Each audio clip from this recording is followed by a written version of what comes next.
All right, hello, ladies and gentlemen. I'm back. Well, back in the sense of I'm finally doing a portrait tutorial, which I know has been requested for quite a while now. And yeah, so I finally got around to doing it. I'm also going to be applying for Paradox. Not today, actually, but tomorrow on Monday. Simply because there's a few things I want to get finished up. I'm not going to get it finished up tonight, but this portrait hopefully can go up by the end of today. If not tomorrow, it all depends on how long it's going to take to upload.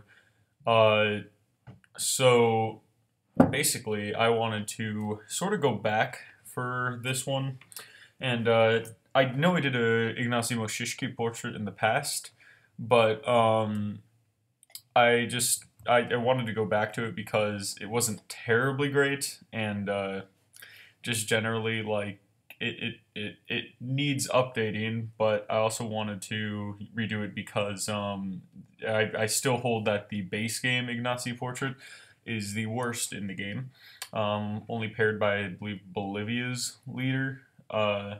Yeah, but so I just thought, hey, why not take another shot at it? And plus, it can be a good comparison. I could have done someone new, but if I did someone new, then I wouldn't really be able to compare how much I've grown. I think the only other person I've like redone recently is Stalin, which I believe I have. Oh yeah, and I'm redoing Trotsky. That's one of the people I want to get done. Hopefully he turns out well. But then I recently redid Stalin. You'll see him soon. I'm going to be posting all this on Reddit tomorrow or sometime this week whenever I get around to it. But yeah, I'm very happy with the way Stalin came out. I finally found a good picture that I liked for Stalin. And then also I have Arthur Grazer, I think that's how his name's pronounced, and Bukharin. So, uh, getting into all of it. Oh yeah, and also I just wanted to, for a quick comparison for Ignacy, like, this is my original, oh shit, I'm actually not that far down on searching up Ignacy Moscicki. There's my original one. Obviously, I'd argue it is better than the base game, but it is certainly not good. This one, far better than that one, but still subpar in my opinion, definitely. And I'm also doing it from the same portrait I did before, so it's a not only like a comparison, but it's a direct comparison.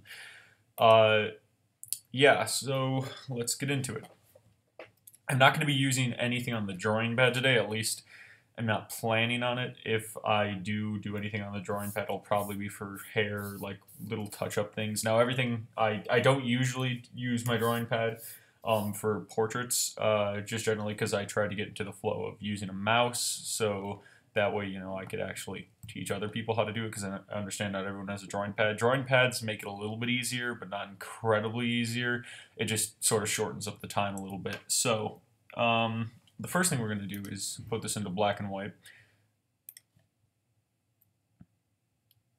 It looks greener just by comparison, but obviously that's just because it was purple at some point. And then we're just going to cut it out. This is all basic, simple stuff. I don't think I need to go over it too much. Most people know how to crop out a portrait.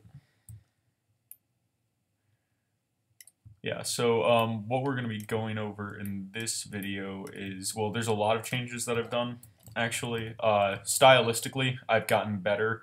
I've gotten more skilled at it, so that's just generally assumed. But I've also done a few different things, as you're going to see in a second, especially regarding sizing and initial modification, and then also colorizing, because the way I colored in my portraits that I did with the last video I released was a lot more inferior of a way. This one is okay. This one is a lot better of a colorizing method. I'm pretty sure most of you probably use it anyway. But yeah, I'm gonna go over it. It's quick. It's not anything bad. The problem with doing a lot of these old portraits is that you end up having to cut things out manually, because everything is just, sort of the same color, so the detection on the quick select doesn't work terribly well. Now, one thing I do see sometimes is like, here, let me crop this out first. Here, you're going to go up here, go to select and mask, go to smooth. I usually just smooth it by 1. There's no real reason to smooth it more excessively than that. And then, you know, just erase it as per usual. Nothing too special here, but I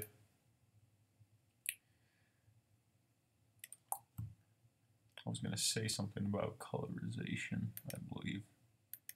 Got sidetracked, I'm sure. Oh, yeah, no, I know what I was going to say. So basically, as you can see, like right here, it's not like there's no black. This is the darkest we sort of get here, which is sometimes a bit of an issue because you don't really want that. You know, when you're doing portraits, you want like an area like this or an area under the nose to be as dark as possible. And then when you like, oh, sorry, I was doing something else earlier. Like, you know, and so when you put like black there, it gives it a bit more depth, but also if it's not like in, you know, it's not, obviously it's way darker than this, and it sort of throws off the entire picture. So what I've learned to do is just go to levels, and as you can see, like right here, the mid-tone is like very high. Usually if you press auto, it can sort of adjust it like that. And make it a bit better. So now your darkest dark is much darker, but it's still like, you know, not as dark as you want it to be. You know, it's getting down to like these levels, but you sort of want to get it more down to here. So what you can do is obviously just go into brightness and contrast, and then just drop the brightness a little bit, and then increase the contrast, and then you should be good. Now, the issue when you're doing that is sometimes, like, this is a much better thing to do, and then you can just go into, like, you know, real dark, go down here, do some slight modification. That's too big.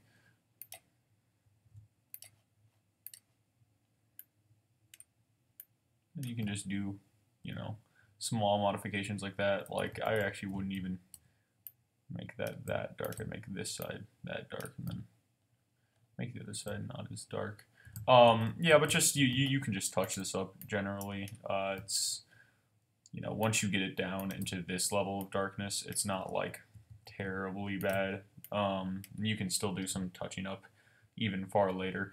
But one thing you don't want as much is this over here is decent right now, but some pictures are actually too dark in some areas, and you'll get like darkness like this over these areas, and the problem with that is it makes it really bad for colorizing. So unless you're dealing with darkness like under the nose or in like really pitch black places like under the chin, or like the eyes or whatever, you don't want to have like very, very dark, like near black or basically black parts, because then it'll just be black and colorizing, and it'll look weird and it'll throw it off. So you can lighten it up a bit. And sometimes when you're trying to get the picture generally to have darker and to be less, or to be darker and to be less washed out, you'll end up making some places a bit too dark.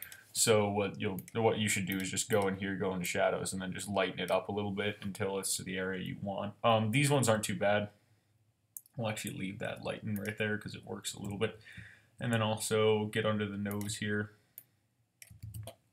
Make that probably a lot darker. You don't always want to use perfect blacks. Like in some scenarios, I guess you can. Like like for over here, I might use perfect black because it's in shade, but it's basically close enough. But what you do want to do is, like, especially if you have something under the chin, is like you want to have some areas that are probably like the darkest possible, and then you want to have a little bit of light, so you have this very, very faint backlighting, or not backlighting, but basically reflective lighting, like bounces off here, like onto his chin or whatever, like or right there. That sort of gives it a little bit of, you know, it becomes more dynamic. So let's move on to actually doing it. Now the first big change, actually I'm just gonna sort of trim him down right here because we're not gonna need a lot of this. In fact, we're not going to need all of that either. So the first big change is we are actually going to put this into double size. Now, this is something I actually picked up. Oh, and I want to talk about this a bit. This is something I learned from one of the Paradox artists, Ylva. I'm not even going to try to pronounce her last name because I know I'll say it wrong. But I'm just going to refer to her as Ylva. I'm hoping I'm pronouncing Ylva right, because I may not even. But Ylva is basically the one who is behind. She's an amazing artist. She's the one behind all of these portraits and these ones as well. She's basically my inspiration. She's an amazing artist. Like even her non-Hoi 4 art is really good, and I really like the style. So this is what I'm trying to replicate here, and it's not bad to have your own style, but when it comes to games, I really like a consistent style. So I'm trying to do that's what I've been trying to do. Like when I do Paradox style, I try to replicate this as much as possible. And I actually think that I hope that doesn't impact me too much when applying for Paradox, because I'm not sure if they want. And then you want to sort of match up here. Yeah, I think that's pretty good. I might lower him a bit. And I basically just, for fitting and stuff like that, and for other things, I like to use some of Ylva's portraits as like comparison, just to make sure that they look like they fit with Paradox. I'm not necessarily trying to copy the things she does on here or anything like that. I'm just trying to make sure that, you know, they're fitting, you know, they're within the ballpark, or, you know, that they look decent enough to be in the game, or to look like they were in the game, but also for making sure that I put them in right. I'm gonna make him a little bit bigger, just a tiny bit. Yeah, tiny percentages on here will go a long way. So yeah, I think that's good. Might lower him one peg more. Yeah. Ignacy in real life was pretty tall, 6 foot something, I believe. At least I don't know his real height, but from the pictures I've studied him from, he's taller than everyone else in the room. He's taller than most of the soldiers he stands next to, given that like average height back then was probably like what, 5'6", 5'7", maybe. You know, he's at least a good few inches taller than him, so I'd wager at least 6 foot. And plus, most Polish people are tall. I mean, I'm 6'1". My grandfather was 6 foot, you know, so us Poles, at least from my experience, tend to be taller. Yeah, I don't know. I might be wrong on that. I might be completely wrong, but that's at least what I've gained from it. I don't know why it's relevant, but anyway, speaking of Ylva, she also does a lot of icons and stuff like that, and I'm actually in the future, I'm going to be doing an icon tutorial as well, so that can help it. And I also will probably like squeeze in a like a national spirit one, because they're going to be shorter videos, obviously. But anyway, so Ylva, I was discussing with her once. I basically sort of like asked for tips because I was messaging her over ArtStation. You should go check her out. She's did a lot of cool art on there. But basically, she said that Paradox artists do this in double size first to get detailing in, and then shrink it down to normal size. And at first I like tried it and it wasn't really working out for me, but then over time I got better and better at it, and it does work so much better than just doing it directly. It's much more effective. You get a lot more detail in it. It just runs a lot better. Now, don't stress about like getting it into perfect detail in here. You can work with smaller details once you shrink it down. Like for instance, this was Stalin before I put him in there, and you can see the difference between when I moved him over and what he looks like now. I did quite a bit of adjustments, but this is like the rough stage, you know. I also made Winston Churchill, which you guys will be seeing soon. I also made Colorizing. I am working on Prince Louis Napoleon, who's one of my commissions, and he is a pain to do because he is very washed out and the light sourcing is weird. And I'm trying my best, but it's hard because he looks sort of like a potato right now. And then there's a commission from a long time ago, which until recently I struggled. Like I tried to redo this, Arthur something, I think his name was, but basically, he's an Australian fascist, but he had an incredibly terrible photo, like extremely top-down lighting. Like some lighting is bad because it's outside, but this one was like directly on his head. Like the majority of his face was cast in shadow. And it was also washed out, so I had to do a lot of work to it, but now I'm finally like getting it ready. So I apologize to the person who commissioned that to me initially. I am going to be finishing it up soon. Yeah, I've also done Eric Koch, I believe, Koch, it's a German Nazi, I don't know. And then I also have Kaiser Wilhelm lined up. He's over here. Is he over here? I think he is. Yeah, he's right here. Yeah. Oh, yeah. And also Leon Blum, who's behind him.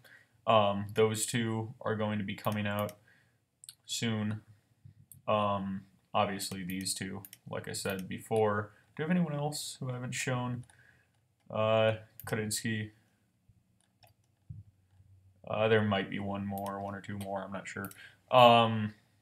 Yeah. Oh, also, Heinrich Bleimer was one of my commissions as well. And then I'm working on a few more commissions right now.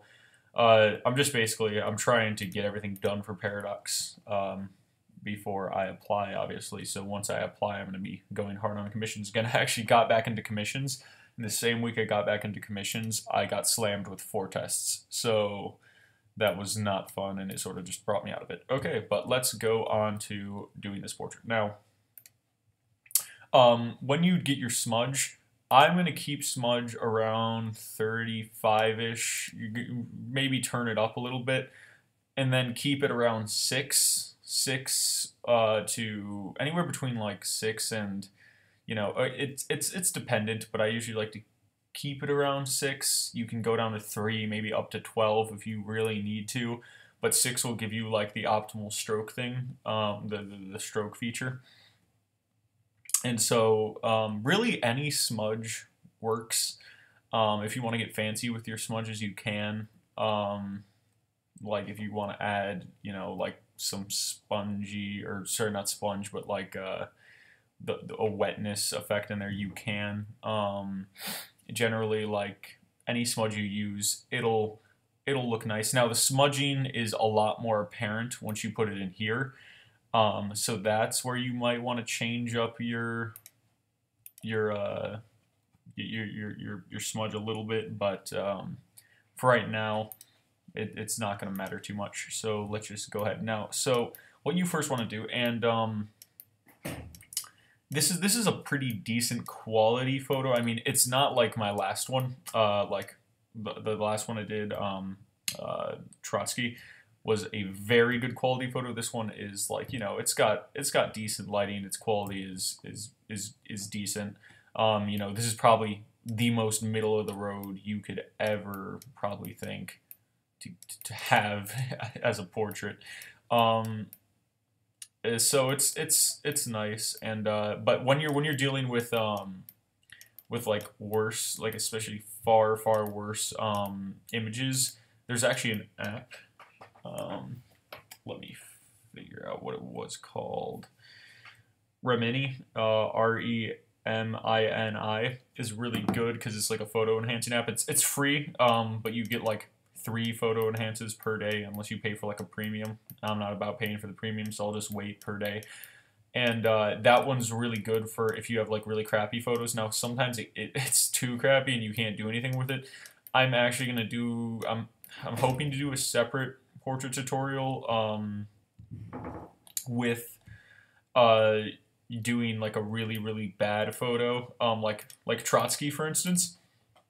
The reference photo I used for this one is pretty bad, but you can work it down. Now, there are ones that are even worse than this, but so long as you have decent lighting, the photo quality doesn't really matter too much. It's actually more detrimental to have bad lighting. Like, for instance, this guy. His photo quality is actually quite remarkably nice. The lighting was just so bad and it was so washed out that it just ended up being far more of a pain. So actually, this doesn't even look like the original like lighting at all. Like, I basically made lighting from the side. because the initial lighting was just so bad. I'm like, okay, I'm not making a portrait out of this. I'm just going to alter the lighting completely and then go from there because it's so much easier. And it looks way better. You don't want a portrait in game that has terrible, terrible lighting. Now, you can use outdoor lighting in some of your portraits if it's decent enough, but sometimes you just want to manually do it yourself. Also, I'm going to do a little bit of light editing right here, and using the dodge and burn tools aren't always bad. I know in my last video I was like, oh, you should probably stay away from them as much as possible. I still think you shouldn't like use them a ton. But if you do have parts that look really good style-wise, and like for instance, you know, what if you have like a part right here, you know, and it looks really nice, but you just want one part to be darker, then go ahead and use it, because trying to use the brush and then going ahead and modifying it will ruin the style look of it. So yeah, but also mainly I use them for, you know, making the lighting to where I want. Oh, that's going to be too bright. Yeah, no, but generally I'm going to make this a little bit brighter over here. Just generally on his forehead, because the lighting here, well, I do think it's nice. It's like this weird inward thing where it's like running along here, and then it ends up brightening this, but only brightening the inner side of here. So it's just weird to look at. So I'm just making that a bit brighter. I'll smooth that lighting out a bit. Yeah, so that looks generally better, and I'm gonna brush add some lighting in here as well. Yeah, so it's the same old for doing this stuff. I guess the main difference that I'm sort of doing here is just I'm better at noticing stroke pattern. And one thing about doing portraits is that like there's things I can't tell you how to do in a tutorial. I can try to guide you the best I can, but quite frankly, in a lot of mine, like I just have an eye for it, and that's something you just develop over time, is that you just get an eye for what looks good, and then you're able to, you know, transform art into doing it. I'm trying to give you like the tools and tips, but quite frankly, I can't make you good at it. Now, I think there are actually quite a bit of good artists out there in this community, but just generally, like, you know, as with any art, you can try to teach someone as much as possible, but it all definitely comes down to their talent. Now, what I'm doing on the nose here is I'm just adding a little bit of stylization. Now, the thing is, for like stylizing stuff like that, I just try to match as best as possible, like I said earlier, these those portraits, and there's just, the main thing is like getting stroke lines and stuff, but it's also like certain highlights, and the thing is you want a softness. You don't want a blockiness, you don't want a crispness, you want a softness. You want it to look pseudo-realistic in a sense. Like, this could be a person, but like, you know, obviously they're not. Like, you know, you're able to tell it's a work of art, but it just feels nice. It feels right. And that's mainly, that took me a while to figure out. It's because it looks like skin. You know, it doesn't look like pastel. It looks like it's actually, you know, the softness and, you know, the features of someone's face instead of just like blockiness. I guess is the best way I can describe it. It's just getting those soft angles while also maintaining a level of crispness in the areas that are needed. So basically what I'm doing right now is you sort of want to work this down first. Now you do want to get some detail in here with the brushing. You want to make sure you're brushing in certain ways that give you strokes. Like, don't just sort of like go all over the place, obviously, but like brush in one direction. Like for this patch right here, I'm brushing in one direction, either along this way. Okay, and you want to brush along the ways that the face contours naturally. Like, you don't want to take this and go like that. Okay, you want to brush up and down here because that's how the face naturally contours. Now, what you do want to do sometimes in order to make things smooth is you can go in circular patterns, so you're not necessarily like meshing things into each other, but you're more just generally making it smooth, which gives it a nice look. So yeah, so the main first part is just working it down generally, getting everything nice and smoothed out, and then you can add more style after. Like I said, you can add style along the way, sort of, but it's going to be harder, and you just generally want to you want to start somewhere. Don't just like try to go directly off the bat, you know, trying to figure it out. But yeah, the most important part is following the contours, like, you know, right here, just all along here, and then once you get to the chin, start going a little bit more in a curved fashion. Just follow along. It's not terribly hard. Oh, but speaking of great artists in the community, one of the artists I have massive respect for, one of the art groups, is the Kaiserreich artists, and I know he's a member of the 56 team. You know, they're not gonna enjoy hearing me say that, but no, but the Kaiserreich artists are fantastic. I'm mainly speaking of like their portrait artist. I guess you can call them artists. I think that, I mean, they mainly do colorizing, so I guess you can call it art. But I would, like, you know, more call it photo editing. And I'm not saying that that's bad or anything, because I do respect their consistency. But and they are very good at like aging portraits, like the Jack Reed. Whoever did the Jack Reed aging did really well. But like the actual artists, like who do the artwork for like the American Civil War and stuff like that, or the Second American Civil War, fantastic. Vincent, I've spoken with a little bit. He gave me some tips on, you know, how to do it, because I actually am trying to get a Kaiserreich art piece up and running. But yeah, no, I love the way that art looks. It's fantastic. Especially the person, like both Vincent, because he recently did like Canada and stuff like that, and he did most of the Second American Civil War. And then I don't know who the other artist is. I think Vincent told me his name in the short DM we had, but I'm forgetting it right now. But whoever's doing both Ching, who did it's not called Manchuria in this in the Kaiserreich timeline. It's like Feng Tang, the Feng Tang government or something like that. The artwork there that was displayed at Paradox Con. Then also he did New England, I believe, as well. I'm pretty sure that's the same person. And then they also have that one commissioner who's doing like he did Comrade Cat and all the other, like, you know, factions within the game. He did like the militaries of them. All amazing artists.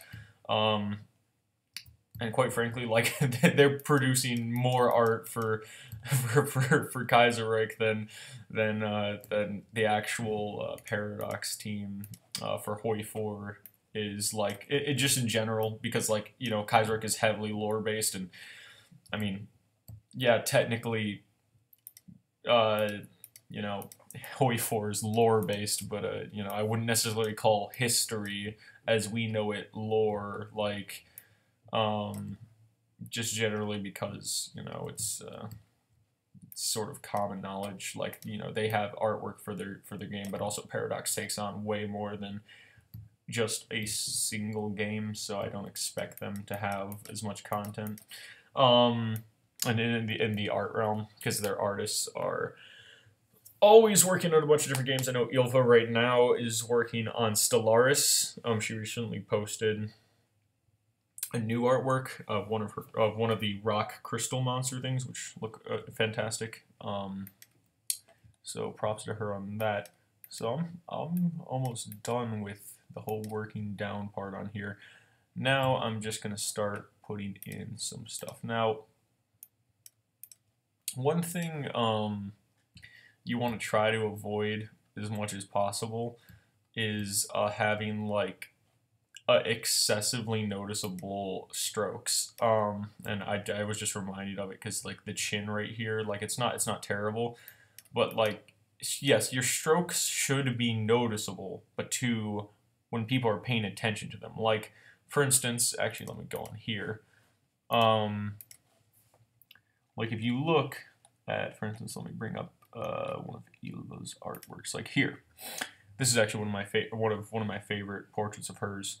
And like to the normal glance, you don't really see anything terribly abnormal. Like obviously you know it's a graphic design thing, but then you look in and then you can see the strokes, you can see the individual things. So there's nothing glaring about it. It looks all natural, but then once you go in and see the fine detail and pay attention to it, then you start to notice it. And I think that's what you want to go for on these portraits, is the subtle detail that is noticed when people are looking.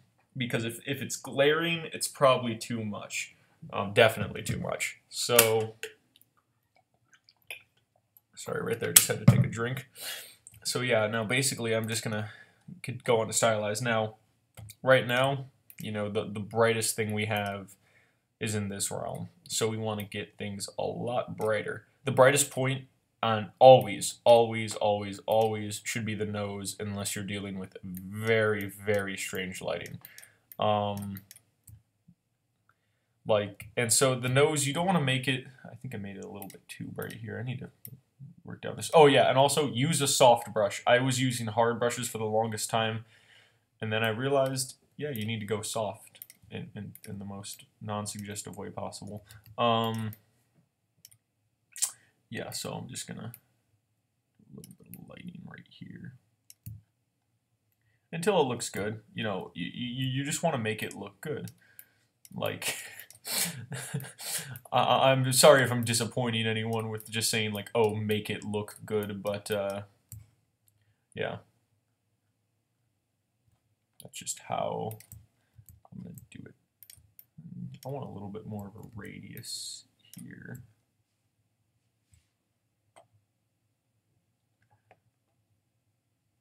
You know, you can always adjust things around, and also you and like I said, with not like completely distinguished strokes, but what you do want is you want distinguished features. So here, like you can see things crisply, like you can see where this contour ends and where the eyelid begins, and you can see like that there's a crispness like right here near the cheeks and right under the nose, like it's very crisp.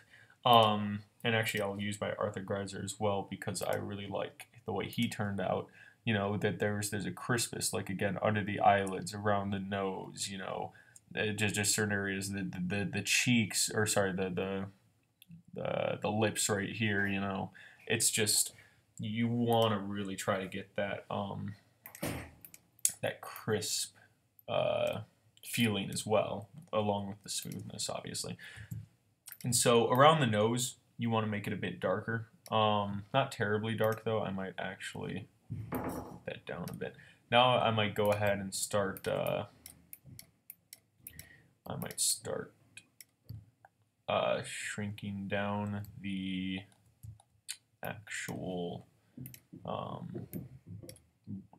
smudge brush a little bit. Not yet though.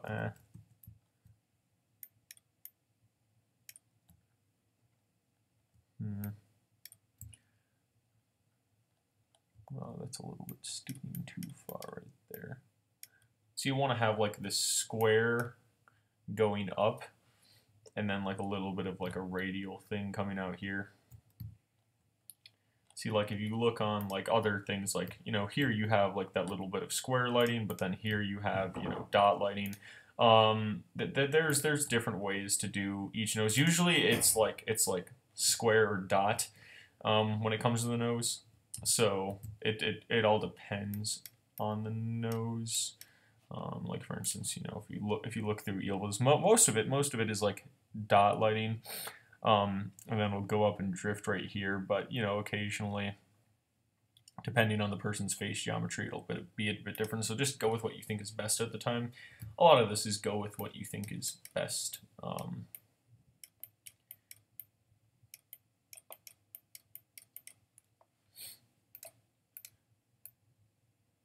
Now, what I also like to do is I would use like a variety of different things here for stylization with brushes. And then just smooth it out.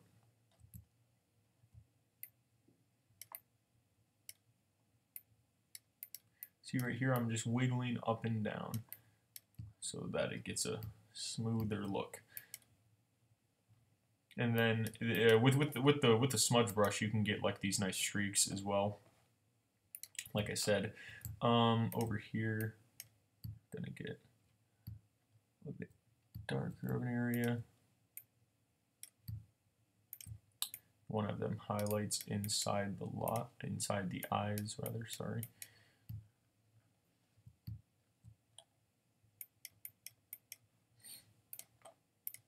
Then I'm going to increase this a little bit in size.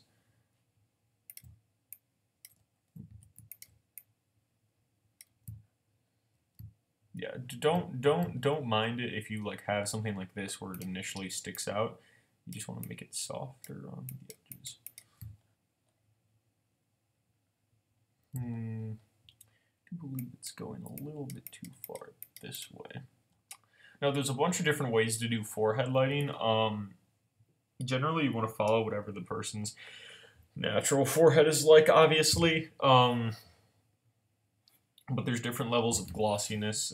You can conform with the wrinkles, stuff like that. Like, for instance, if you look at, like, all of Ylva's work or even any of mine, you know, there's no distinguished way to do forehead lighting. So it mainly just comes down to the principles of, like, A, make it soft, and then B, make it consistent.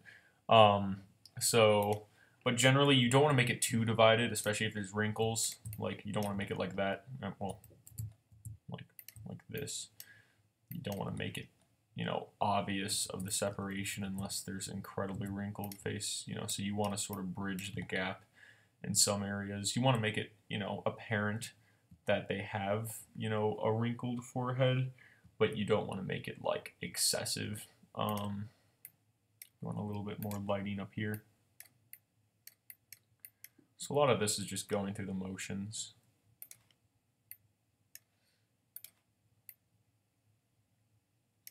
So I think in the meantime, while I'm not really going over any new, oh yeah, and if you're wondering why I like fling out so much, is just because like I zoom out just to check how it looks in the normal like res. Now normally you can just do this and then boom boom, check it twice, and then like, oh, you know, how is it looking so far? I think I need some darkness in some places, but you know, generally not too bad at all. But I know what I'm doing on here, but you know, I'm just giving a demonstration.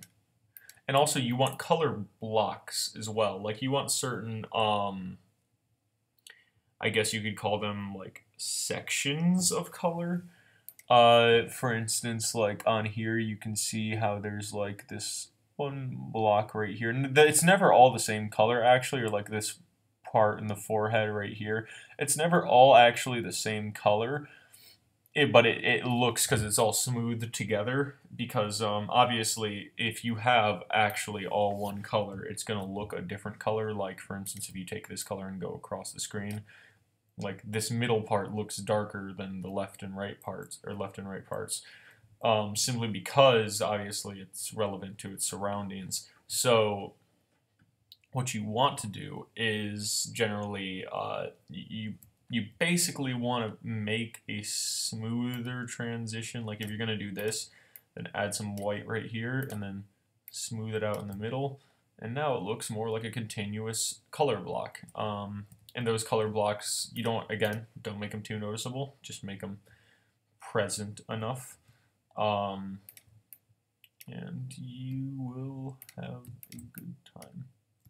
And also, like, all these features that I'm telling you about, it's never, like, a certain area, like, oh, yeah, you need to apply them here, or, you know, they're best fitting there. It's more of a just when it feels right. A lot of this is, again, artist instinct, you know, like, the feeling you get from it, you know, just that it looks good.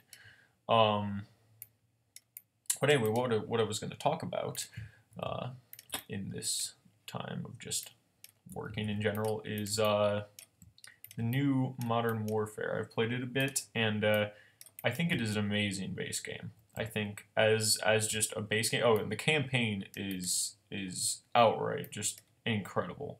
Like, best COD campaign I've ever played. Loved it.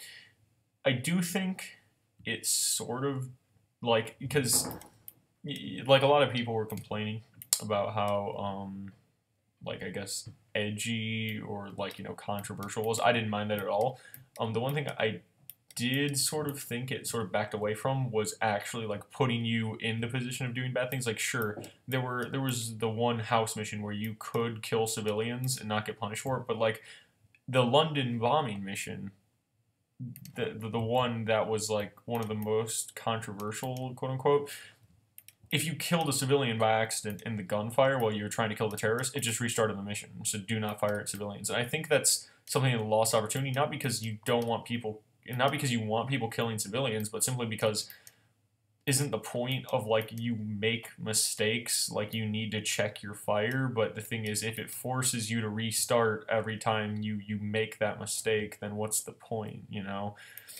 It's you know, it actually feels like it's less, the game overall feels less controversial than in No Russian, the one mission from MW2.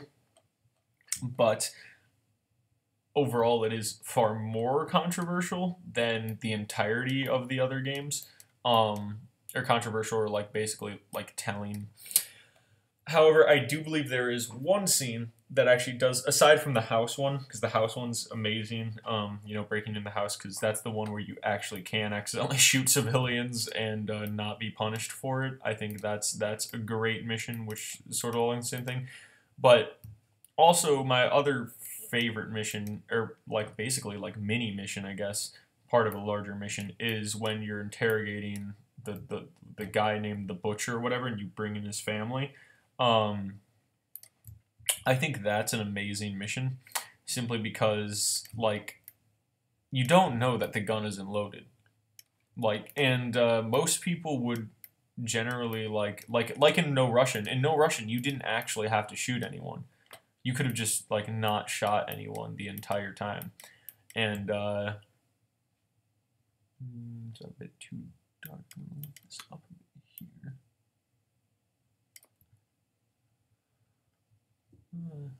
I might edit that later. But no, in No Russian though. Oh, and also one thing you want to do is, because smudging sort of creates color weirdly, you do want to like just click black and white every once in a while, so like you stay in the whole black and white realm. Oh yeah, and also do everything in black and white first. That's one thing I didn't mention. It'll make sense later. Yeah, but basically, is because I never actually, like, you know, in No Russian, I did play the mission before. I think the first time I did shoot people, but the second time, like, I played it, I didn't, because I realized you didn't have to. You could either just fire in the air, or you could just, like, you know, not shoot at all, and it wouldn't change the mission. But I think that idea of people not knowing that you could just not shoot anyone is probably the best thing you can evoke from a game when you're trying to like get controversy in like the Call of Duty genre. Because and going back to the mission in this Modern Warfare, when you have his family, I'm guessing a majority of people probably shot at them or shot at the Butcher. But the thing is, like, when you know the gun isn't loaded, like, I shot over the heads of the family, and I was expecting a bullet to go off, but it didn't. So, like, even if you're not, like, threatening to kill a family, you know, just the fact that you're, like, shooting at them to get information out of someone is a bit, you know, like, you're basically giving someone a near-death experience for the sake of information. That's a bit messed up, but the thing is, I realized that you never had to actually shoot the family. Like, you could have, A, abstained from doing the mission entirely, or I think you can wait long enough and eventually, like, you know, he says something, or like some people did, you can shoot at the Butcher and just completely ignore the family. But then you get the bullets, and then it punishes you for shooting the family, which I think is a little bit fair in that scenario, because obviously, like, you know, you have Captain Price just standing right there. He's not going to let you just shoot a family. but you can shoot the butcher, which I do appreciate because I did. But yeah, no, I do like that mission because the thing is, I think people don't initially realize that you don't have to do anything. You don't have to scare the family at all. You don't have to intimidate them, or you don't even have to like pretend to shoot them. Like, how many people do you think, when that mission came up, like legitimately pointed the gun at the family and tried to shoot one of them and then realized that they couldn't? Like, I'd wager a decent bit. I'd wager a decent bit. You know, probably not a terrible lot. Most of them probably shot over the family's heads like me, which still, like I said earlier, isn't that great. You know, it's not really giving you a terribly good, you know, like reputation. But that's the one mission I do like. But I do wish there was something a little bit more like No Russian, where you actually had to, like, you know, either witness some crime go in front of you or be a part of it in some way. Like, there's always a way to abstain from doing the crime in these games, or well, in Modern Warfare's campaign. But in No Russian, like, yeah, you can not shoot anyone, but you're still witnessing and doing nothing about everyone else shooting the people in the airport. So it's a mixed bag, but overall the campaign is amazing. Now, going off the campaign, from where I originally derailed this tangent, the multiplayer is great at its core, terrible in its current execution. Even with the recent 7.5.2 patch and the M4 patch, I still think the 7.2.5 needs to be nerfed in its initial range, because what they basically did is they didn't actually nerf its initial range of 20 meters, one-hit kill. They nerfed its extensive range. So you can no longer extend it to like 35 meters for a kill, but that wasn't the main issue people were complaining about. People were complaining about the fact that you could just hit one-hit kill someone from 20 meters with a shotgun in the first place, you know, with no attachments. And then you could change it into a sniper later. And so the problem still remains. The M4, they did a pretty decent job at patching, same with the Claymores. The one thing I would complain about the Claymores, though, is that when you, like, I've burst through doors sometimes and people lay them right behind doors. I think if that happens, it should just blow the door backwards, and then, you know, you should be like pushed out, because the thing is, like, if you have like the door clip through the Claymore and then explode onto you, that's sort of dumb. And then also Claymores on the stairs are a bit annoying, because, you know, there's not a ton you can do about them. Like, you try to, again, lean around, and it's still, if they place them right, it's still very hard to do. So they need a lot of work. And then the maps, still, there's just a ton of camping. Hopefully they release new maps, but the new map, they put the whatever they call it, the gun house, or whatever it's called, I don't enjoy it. Because I feel like they took a step back, and way too far back, with that map. Is that, yes, I think they were going in the right direction. They had the right idea, but the thing is they executed it the wrong way. Because there's that map doesn't curb camping. It doesn't. And it definitely doesn't curb the extremely high TDK. It doesn't fix any of the problems. It's literally just a smaller map. And now, yes, well, I think it is a better designed map generally in comparison to the other ones. It's definitely not what we needed, you know, and there's still a lot of cheese going on there. And especially one thing I've noticed is those deployable shields, which you can get as your special. Those are incredibly easy to cheese. Like, people place them in Hackney Yard, in that one hallway leading into the big open construction room, or wherever it's called, which has the van in it. The hallway coming from the far side of the map, not the one that has the terrible spawn location, but the one where it has like that room with 3 doors in it. And that little hallway right there, people can like put shields down in the corner near the workbench, and then just literally guard like everyone coming in the room, and you can't even throw a grenade at them. Like, you'd have to perfectly lob a Molotov, which I did to one guy who was in there, and it's just it's just bad. There's just a lot of things that they need to fix, but I don't think they should take a step back from what they've gone for in terms of tactical play, because I love actually the new tactical elements they added, but the thing is they need a balance. Is that, yeah, sure, people like the run and gun, but I'm not a big fan of run and gun. As someone who played Battlefield for a long time, you know, I like the new tactical elements they added, but the problem is that they didn't make maps to suit that. That they made tactical into, like, slow. They made tactical into campy, you know. They didn't take tactical for what it could be. You can have fast tactical gameplay, you know, and I think that's what, you know, and I think they actually have something going there, because they added a new movement system to sort of counterbalance the slowness that something like, you know, wall peaks would bring. And but the thing is, like, wall peeking I don't think is bad. Now it can be used for camping, but in some cases, like, I wall peek all the time. You know, I wall mount rather, I guess, because, you know, but I never do it in like a camping area. I always do it for a few seconds to check my corners, and then I move on. And the thing is, you know, because wall peeking I don't think is broken by itself, because you're still exposed from so many angles. And you can still be shot really easily. So I don't think it's one of the broken features, but I think it does play into some of the camping, because you can use wall peeking in certain areas where it is broken, and you can just sit there forever. So I think there needs to be some way to get around that. And then the movement system is also playing into camping, because people will get onto these higher and higher ledges and then just go ahead and just sit up there the entire game.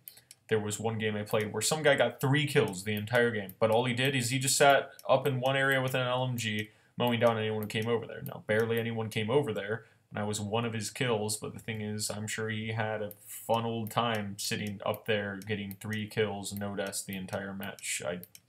I don't know why people do that, but I guess that's some people's cup of tea, but I do think it should be something that's worked on. So I don't think necessarily wall peeking is the perpetrator of camping. I think it's just the map design generally. But I do think they should make maps that play more on the tactical element. Not necessarily reverting to the old COD style of just run, gun, you know, shoot, kill, you know, shotguns, supreme, snipers, and giant, like, big open lanes. The gun house, or whatever they called the map, is just not a good map, in my opinion. It's just, it goes back to, like, the old COD, and I don't want to go back to the old COD, because the old COD was, yeah, sure, it's nostalgic, but it had so many glaring problems, you know, and I like that the new direction they went in with this whole tactical play. They just screwed up the maps, and now instead of trying to invent new maps that go along with their play, they're trying to just bring back what they think the old style 3-lane, super tight, super close, really not that big maps that they used to have. But that doesn't really fit this game, you know, and so, you know, you have a lot of things that are still unresolved.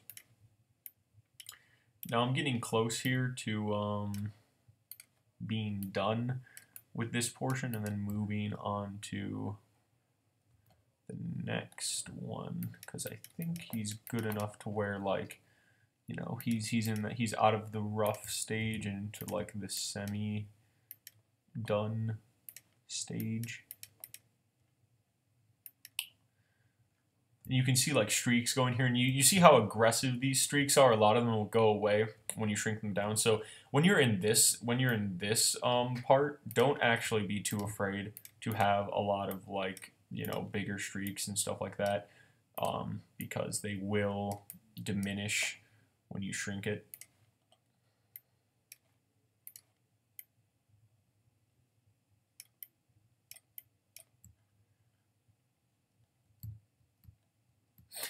Yeah, I think this is definitely much better than the one I had before. And now I'm not actually going to work on the hair or the suit yet, because those are all things that can be done in the smaller stage completely fine. I guess you can do them in the larger stage. I've never had the need to, so I'm just generally going to leave that at that.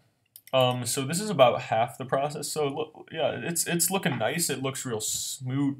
Smooth. It has that softness, but it also has, you know, the color chunks. It has the streak strokes, and if you look, you know, if you compare them, obviously this one is cleaner because, you know, it's been put and cleaned up and put through those other areas. I'm actually going to do a little bit of work to the chin on here because it's too like smoothed out entirely.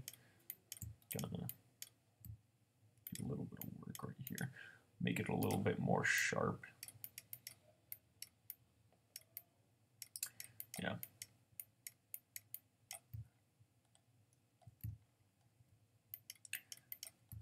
Yeah, I'll work on the chin more when I get to there, but yeah.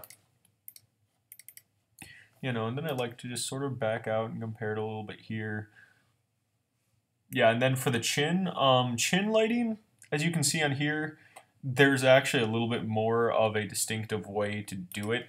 You oftentimes want to have like a patch of light like that on the chin, just because it's again, it's sort of like the nose, because it's just a big pointed part. But you don't want to obviously make it like completely just that one patch, but you want to make it distinguishable enough.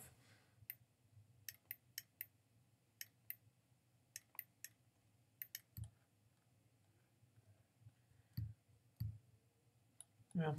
Ignacy's chin is very weird. It is extremely large. I actually might just go to the soft.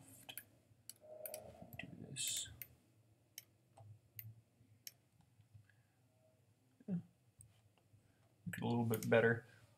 Now, sometimes if you do want to, if you want to like, I like referencing Ilva's portraits a lot, but mainly I've gotten away from like sort of just saying like, oh, you know, how does she do them? Because I've gotten in good enough into like how they're sort of done to not need to do that anymore.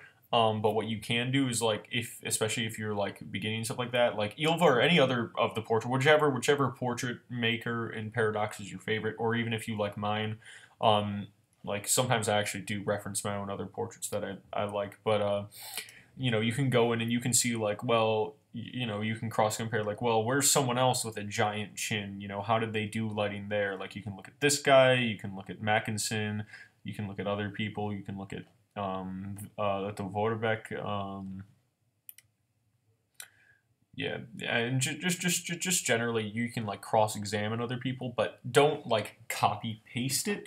Like I'm not saying like physically copy paste it, but like don't just try to like, you know, exactly emulate what you see on here. Just get the general idea, like, oh, you know, like, oh, there's a little bit of patch lighting right here with some like circles, you know, because you still want to keep what it actually is on here. You know, you don't want to like just completely destroy what the initial person's facial features look like. And generally, sometimes, like, you're not going to be able to get all the detail you want on this initial stage, and so don't stress about it too much. You'll be able to fix it when you transverse it over. So now, before you do this, crop it out. Make sure you have whichever portrait you're doing positioned exactly how you want it to look in its final stage. Crop it out, then move it over. I'm actually going to turn you off, move you down here, and then adjust it to 50% of the size, and then just line up the bottom and the sides. There you go. If you notice, I didn't do any work on the actual physical eye either, because they're not terribly hard. So generally right now he's not looking too bad. You know, he's looking pretty good now. Obviously, like, I'm trying to cross compare grayscale and color, which are, you know, two different things, but you know, not terrible in any sense or regard. So what I'm gonna just start doing is, now that I have a bit softer, and everything just looks so much nicer when you have it in here because all the pixels are a lot more compressed together, I guess. You know, like because pixel modification is a huge thing when doing Paradox portraits. Simply just because, you know, you work on such a small resolution. So it's so much easier when you're working on that actual resolution as opposed to like a separate one. And this part over here, I think it just needs to be a bit darker right there. I want to make this all one color block. So basically just outline the blocked area where you want to be with the color, like this section, and then smooth it together so it actually looks clean, like one block. See, now it looks like one block, but it doesn't look like it's sticking out, and it doesn't look like it's, you know, obviously like this would, you know, or this would. So yeah, from here on, you just basically use the same tactics that I taught you earlier, just in a smaller scale, much smaller scale. Yeah, and you don't want to do too much modifications to the parts that you really thought looked good initially from your working on it in the bigger mode.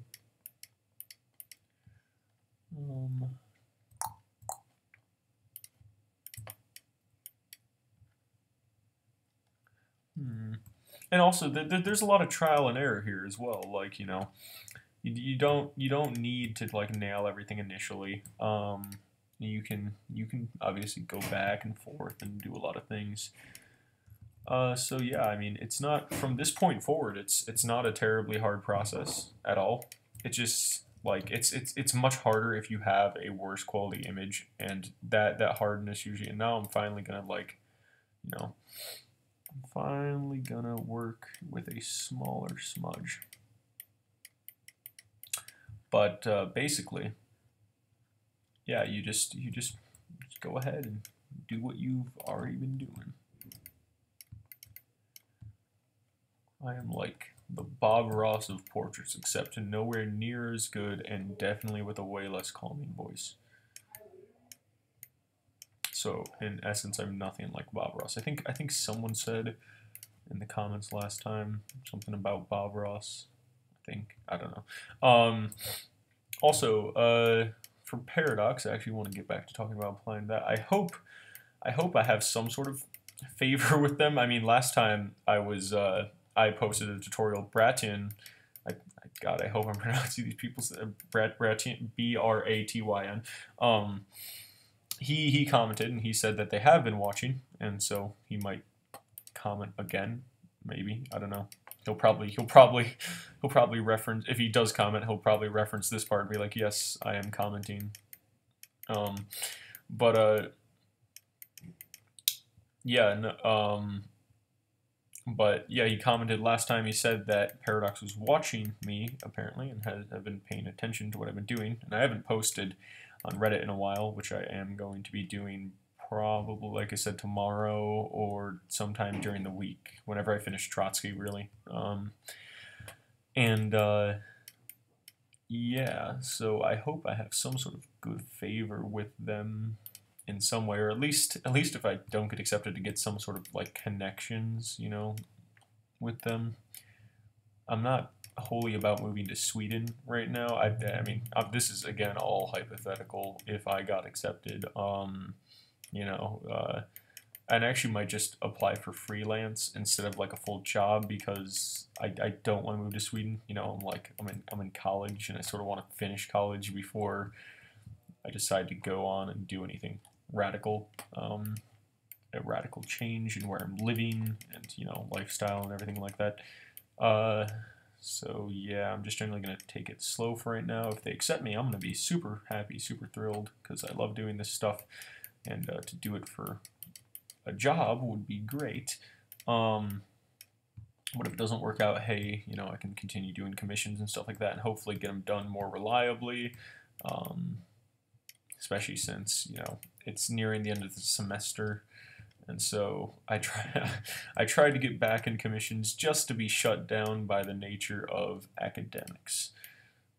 You know, I guess how life works. You know, you get back into something and then immediately you're like crushed by something else. I feel bad for my commissioners, but I'm glad they're patient, because, you know, I take a while to do my stuff, but, you know, not a lot of them complain. You know, they're pretty good with it. And so that's nice. I'm glad people are patient with me, because I don't legitimately like intend to like disregard someone, and I'm always like, even for people who have taken a long time on, like I'm always working on portraits, and this is something that people who commission me may or may not know, I redo their portraits like time and time again because I won't send them anything that I don't think is good. Like the one I was talking about with this guy. I've tried this portrait like at least like 10 times. And you know, it's been like 2 months and this guy's ordered it, and he's been the longest like commission that I've like, you know, tried to work on again and again and again. And so eventually I feel good enough, and eventually I feel like I'm gonna be able to complete it. And yeah, no, but it just sort of sucks because I won't allow myself to give anything subpar. And you know, I feel like people who commission you like, "Whoa, what are you talking about? Your work is amazing anyway." You know, like I would accept this if it was half as good as it was, but I just don't feel that's right. Like you don't give someone something that you don't think is your best, especially if they paid you for it. You know. And like some of my family members are like, "Oh, you should charge more and stuff like that," you know, or like do like different tiers, you know, like, "Oh, you want a good portrait? Pay me like $50." And they're like, I'm not about that, you know. I did raise my price to $20 though, simply because I wanted to, because it takes me like 2 hours to do these portraits generally, near in there a little bit. It depends on the portrait. If it's decent quality, like this one, I've been going at it for an hour and a half. I'm probably going to be done with it roughly in 2 hours, and at the 2 hour mark. Because if it has decent quality and decent lighting, it'll take me 2 hours. But you know, sometimes it'll take me longer. But basically, I just want to make sure that I'm getting at least above minimum wage.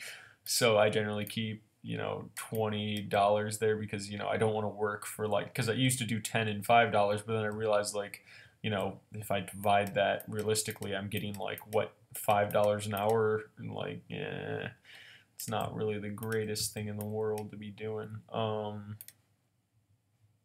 But back when I was originally starting, obviously, I think that was a more realistic thing because just generally I didn't feel my work was as good. I don't like that new lighting thing I did.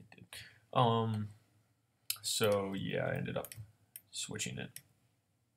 I think $20 is fair too. Simply just because, you know, it takes a while and to do this stuff, and I know making a tutorial, like I've always sort of been apprehensive about making a tutorial, like, oh, what if someone ends up being better than me? You know, like I make a tutorial and they end up being, but I think that's like sort of selfish to think that way, so I end up going with the tutorials anyway, because quite frankly, like if someone ends up being better at me than portraits, like that's good for the community, you know, and it also pushes me to constantly get better, you know.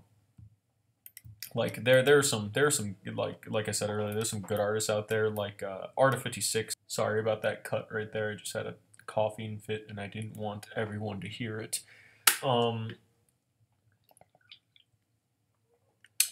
But yeah, where was I? Anyway,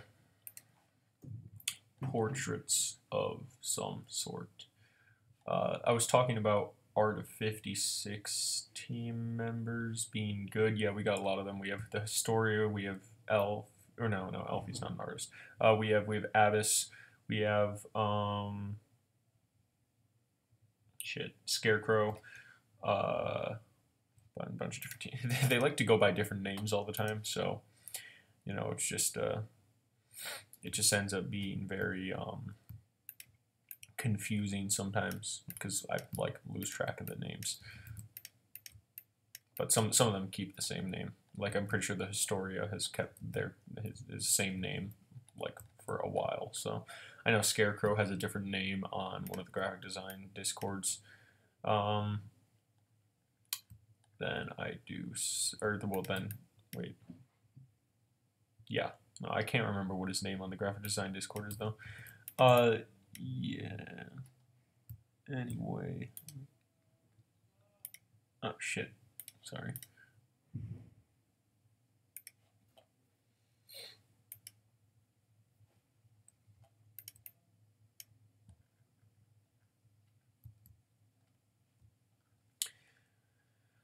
All right. So I think this is winding up pretty well. I'm going to get to colorizing soon. And then after I colorize, I might still do a little bit more touching up. Again, I do like to come back to portraits a lot, so in the end of this tutorial, I'm probably not going to be completely finished with Ignacy. I'm probably going to come back tomorrow and then finish him up a little bit more, simply because, you know, it's just it's good to let it sit for a day. I think I said that in my last video as well, because you don't want to just always just straight up just go at it and then just assume you're going to be good the first time. Because it's you know, letting things sit lets you get a new perspective on it. That's what I usually do. That's why when I like do commissions, I never do them like the same day, like rarely. Just because generally I like to have a little bit more time to just look back on it and then make some edits and alterations and whatnot.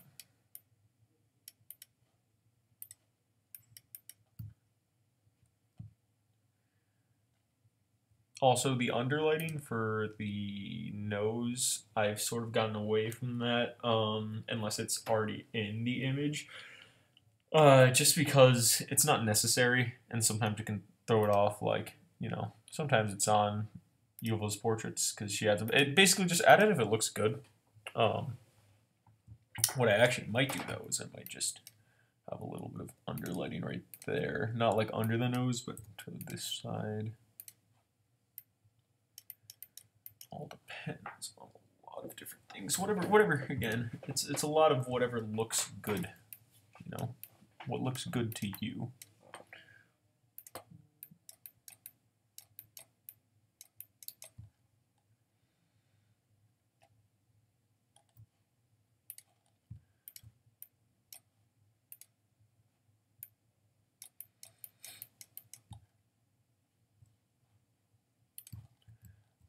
I will make this a little bit more obviously extruded. What just happened? Okay.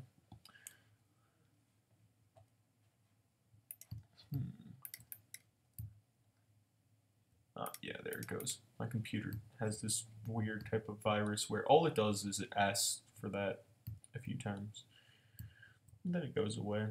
It's the weirdest thing in the world.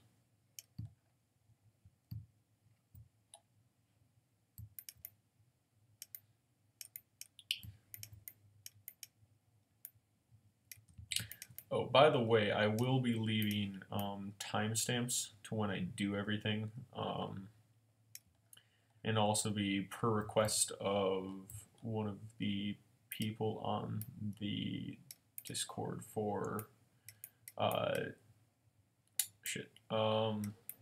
for graphic design, or for the Hoi for modding artist Discord. I will be in fact leaving an image link for Ignacy, the picture I used. It's not hard to find online, but I will still leave it there just in case you want to go ahead and try it yourself. Needs to be brighter. There you go. The ears are sometimes annoying to do. I like to give them a bit more darkness. I don't think that's terrible at all.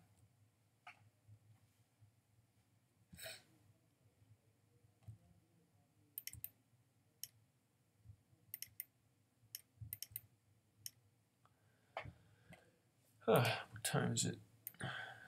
6:37. Yeah, this is not gonna be up by 7. I promised someone earlier that it was gonna be up by 7.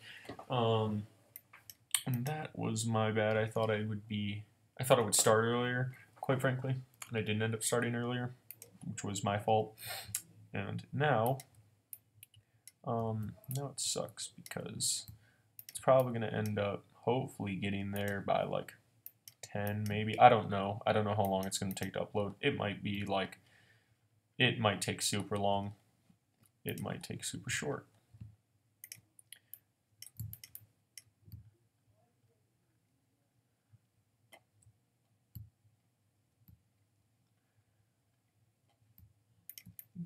He's good.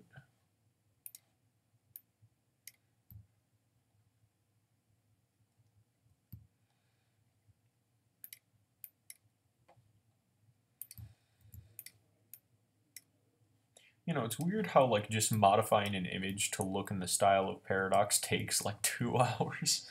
It's so strange to think about, but it does. It just takes a lot of time. Like it's not, you know, it's like my friends are like, "Oh, how is that hard?" I'm like, I mean, I guess it's not terribly hard. I mean, I guess sometimes it is, but like it's just time consumption. It's a lot of it.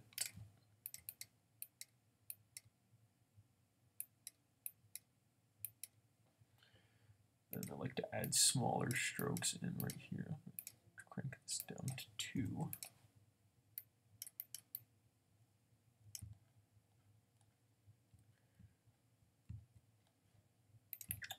You just notice small things along the way.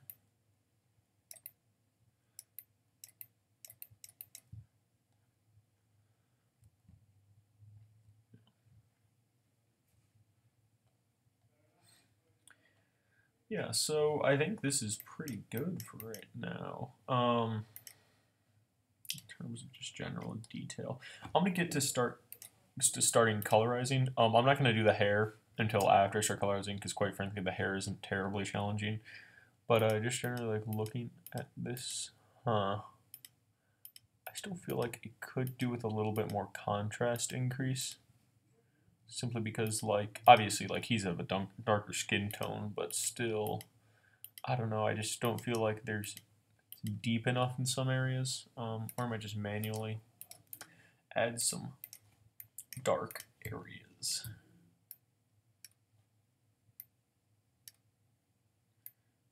Sure, does Ignacy have blue eyes? I think he does, because I think I, like, determined that last time.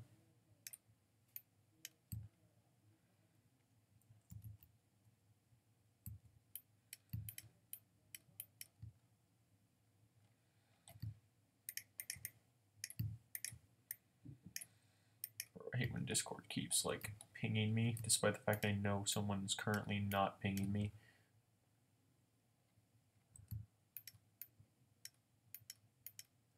I mean, someone could be pinging me and I could be wrong, but usually it just ends up like it pings me, despite the fact no one is directly doing it. Like it was the doo-doo message, but it's not. I'm not being pinged usually. There it goes again. I'm not sure if you can hear the recording, quite frankly. I would not know.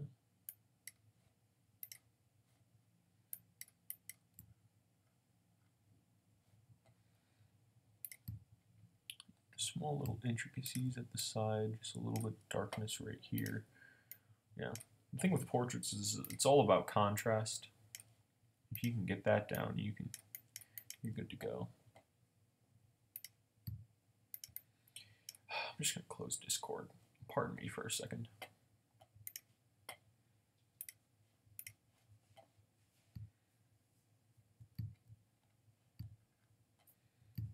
All right, I'm back.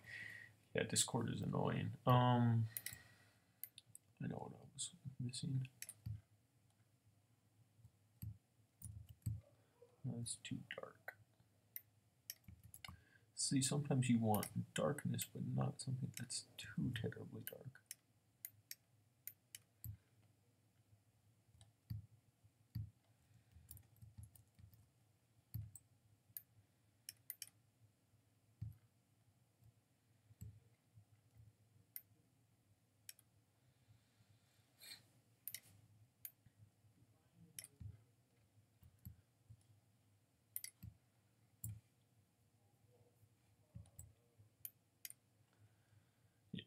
Dealing with washed out photos is probably the most annoying thing to do, because even with bad lighting, if bad lighting has proper like depth and darkness to it, it's workable because you can change the lighting. But when it's washed out and bad lighting, ooh, it gets real bad. Like again, going back to this portrait, it was both washed out and had bad lighting. That's like the worst possible combination. But I think I'm managing to get somewhere with it finally.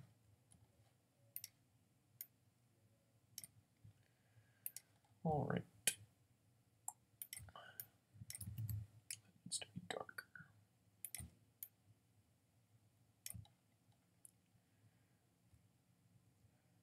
Oh yeah, Rick and Morty season 4 comes out tonight. Well, the first episode does. I'm waiting on that. Should be fun. Hopefully it's a good season.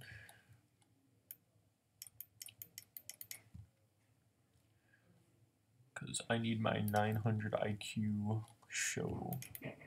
Need to show my intellectual superiority. Because I watch Rick and Morty.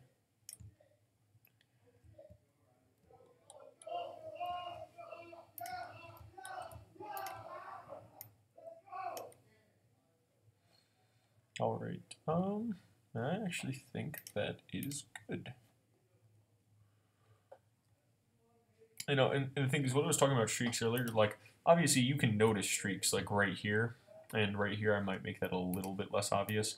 But, like, the forehead streaks, like, sometimes it is actually smarter to do general, like, black chunks. When I meant, like, streaks that are incredibly obvious, I meant, like all over the face. For instance, like here, you know, you can obviously notice streaks and you can obviously notice things like that, but it still looks natural upon an eye's glance. I guess I should have been more clear with that. It's not about like dismissing streaks entirely, it's just about making them natural. I'm going to make this both black and white, and I might increase the contrast a bit.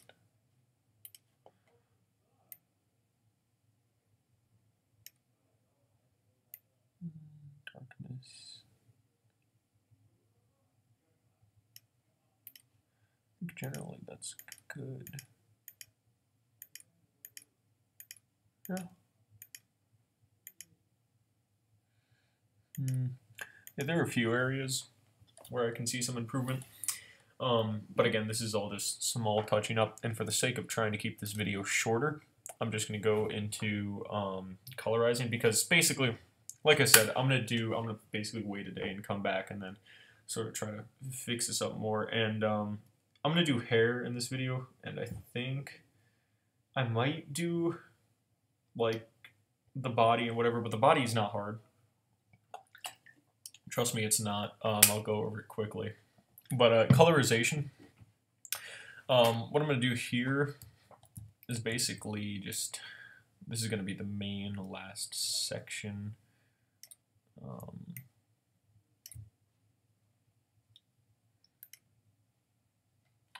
Alright, and then manually crop out his hair, because I know that the quick select is not going to do a good job with it.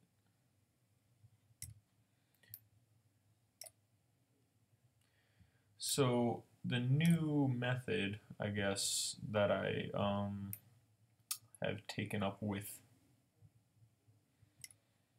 colorizing is this, essentially. So select and mask. Oh, not radius, smooth. To like 1. Click Q and go in here. Bring that to 2. Use a soft brush for this. Get the eyes out of here. Get the eyebrows out of here. Not all of the eyebrow, but the main darker parts. And then just make some dots here and then just smudge this a bit, because you still want the color to slightly come through on the lighter parts of the eyebrow, but not completely come through. And then the mustache, obviously.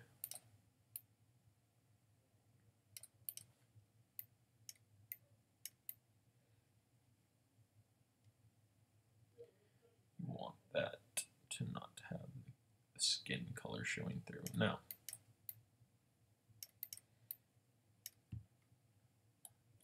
essentially what I'm doing different with this one is going to go down to here, click this button, then click Gradient Map. Okay, it's going to give you this now. Change this to color, then switch up here. This should have always been on current layer, by the way. You're working in black and white, so it's not really going to matter anyway until now. Change this to all layers. Go on to here, click on this left one. Then now I like to either sample from previous portraits I've done or portraits by other people for skin tone, or just like you can sample from people's real skin tone as well. It's easier to just do it from other portraits because then, you know, you don't have to like shrink down a whole other image. So I think I'm going to go with Arthur Greiser. I think I'm pronouncing the name right, but basically you just want to sample from here, from these areas, and basically get the colors you want. Now, watch out for the redder spots because you're going to need the redness later. But for now, just sample from the normal tone, the normal skin tone. You want to find the darkest pixel possible. I'm just going to sort of manually edit this one because the very, very dark ones shouldn't be absolutely black. Definitely not, but yeah.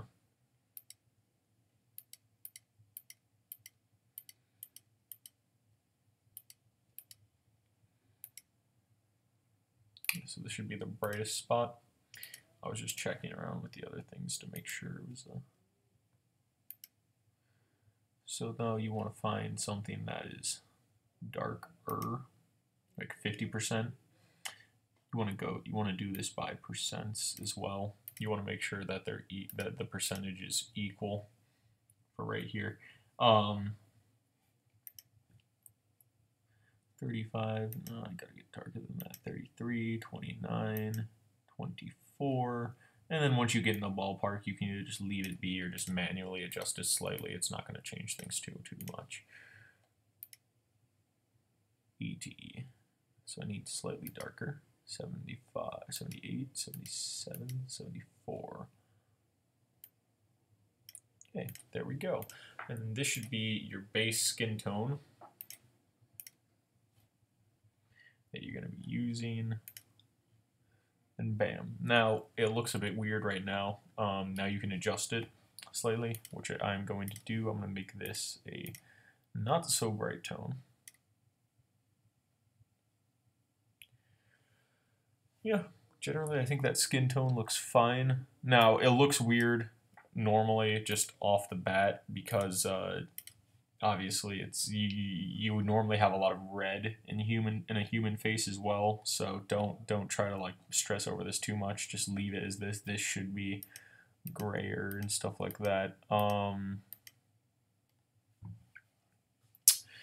Yeah, so now go on to the next part, which is adding the redness in the face. I generally like to just select the cheek area to start and begin, so you can just sort of get like a bit of a reference. So you're going to be adding more spots here. You're going to be adding the nose, the ears, whatever, and certain other parts of the face. But just generally to start, just leave them there. Do the same thing, gradient map, except move it above this one, color once again, and then just go back to whatever you're sampling from and repeat. So I'm going to use the ear up here for the darkest color. Oh wait, shoot. I forgot something. Got to click on this. Then you can go in here and start doing stuff.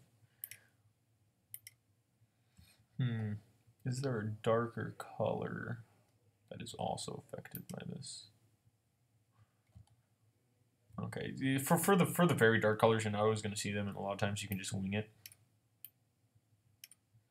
Because quite frankly, you know, the darkest colors, you're not going to be able to hugely distinguish stuff. The nose is very bright, but I'm going to go ahead and do this. Because I added a lot of these like pure white parts afterwards. So yeah, that's why I'm just not sampling them right now.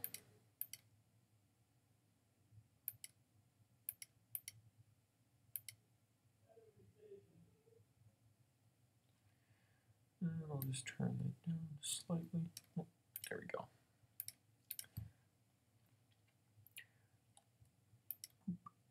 And now that's too light. What about this? Still too light. This 22. 22, 30, 26. You know what? I'll leave it at that. That's good enough. Yeah, but this colorization method produces much better results.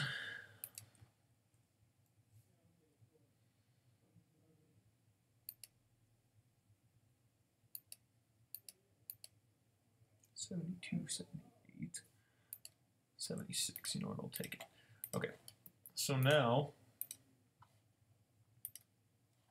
you have this orange, or the orangey. You have this reddish area, and so just start blurring it around.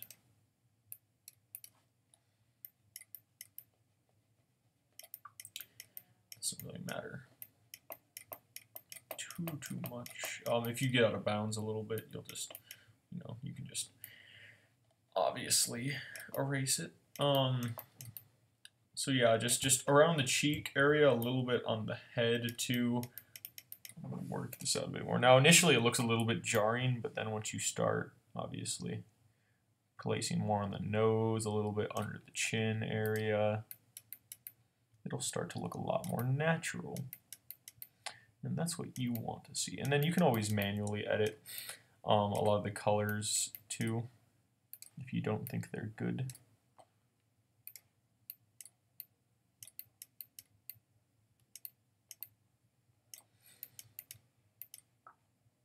And there's always a little bit of color up right here. Now you don't want to overload color in some areas. Just generally want to leave it to its, I think I'm actually going to erase a decent, whoa, that's way too big.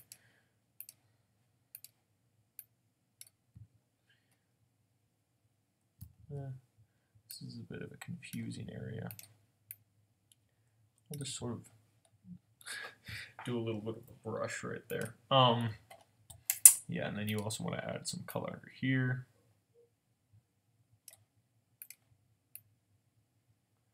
Now this one you don't want to, you sort of just want to like smudge it out a lot because you don't want it to be very heavy. You want it to just be very light. And then work it up a little bit here. Don't have it too strong in the middle area here. Have it more strong near here in the ear, definitely. Almost approaching the 2-hour mark. Or, well, I think getting at least decently closer to it.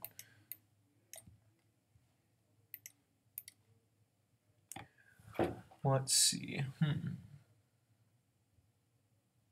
Does look better, but I feel like there's a lack of red in some areas where there should be some more. I think I removed too much right here.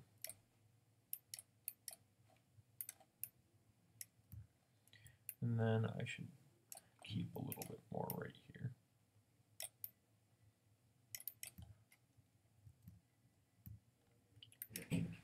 Yep. And then just generally adding more color along the way for the lips and stuff like that I want to do.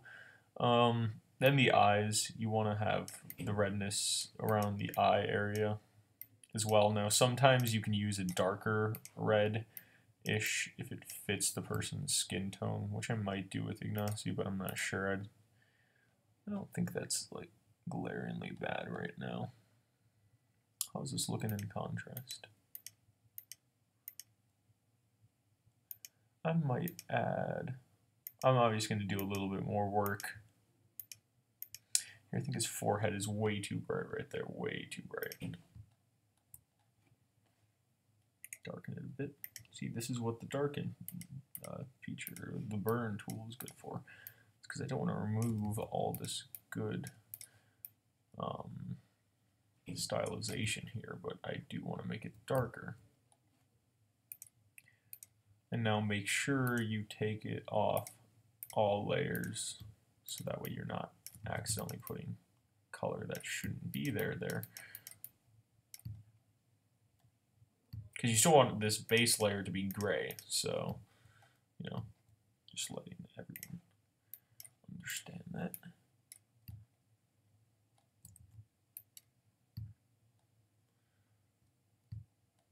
All right.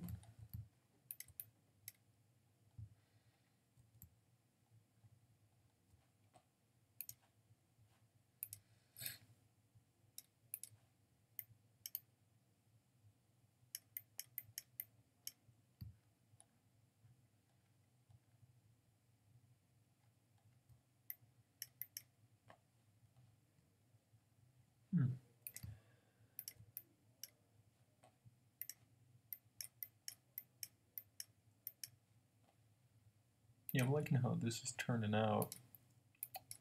Just getting a bit tired, you know, just doing this for straight, because I normally don't do portraits straight for 2 hours. Normally I like to take a break or work on other graphic design stuff. Like I'll switch to doing like icons or something like that, or even a different portrait. Working on one single one straight for 2 hours is a bit of a pain. So if you can tell by my like demeanor and my voice, it's just dragging a bit, but I'm gonna finish it up.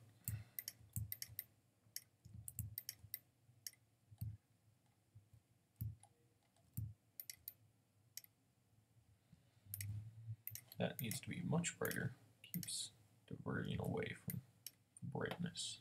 It needs to be.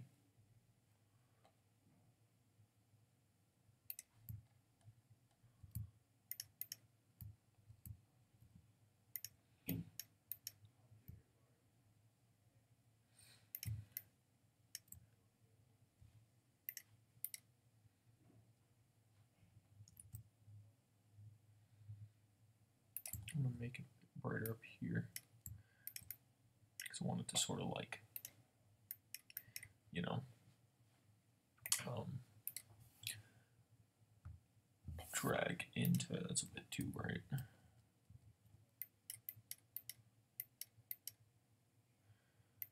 Then along here a little bit.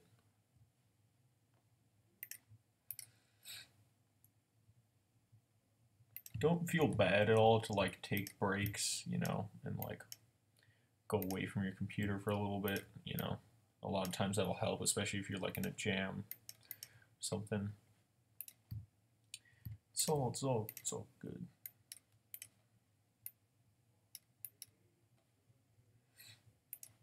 All right. I think this is working out well, but I think, yeah, I know what he needs. He needs more color up in here because it looks a bit too greenish.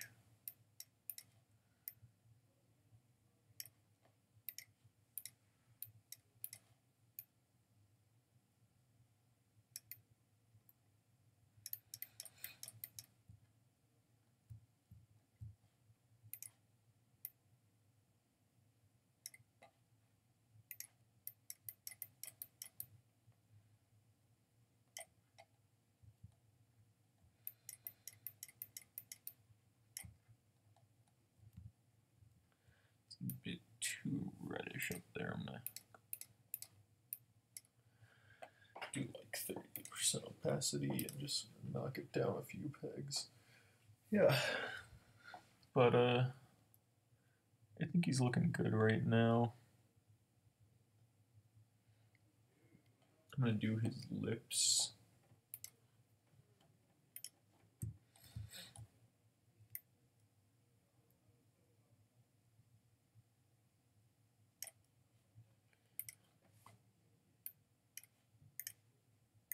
Now lips you don't necessarily need to go and sample it from other places. Oh, that's not what I meant to do. You don't need to go and sample it from other places necessarily. You can sort of just eyeball it because it's just, you know, it's not terribly hard to do these.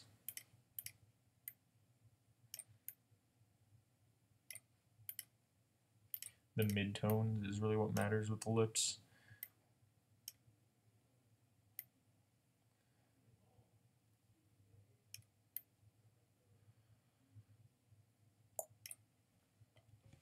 You want to make sure it's like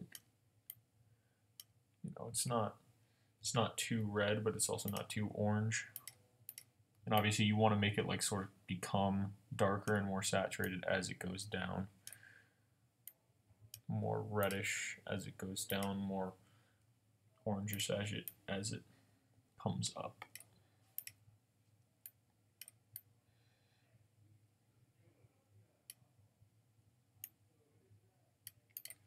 Yeah, I think that's decent. I'm going to do some work with that as well. This is a bit too pinky.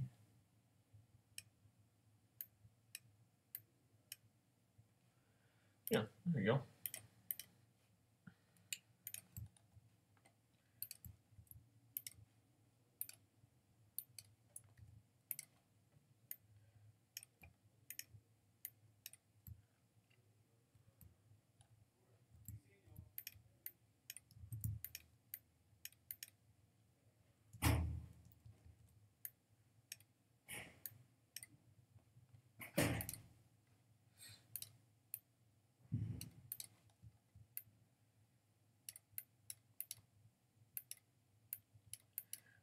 I think I will add in a time lapse at the end like I did last time.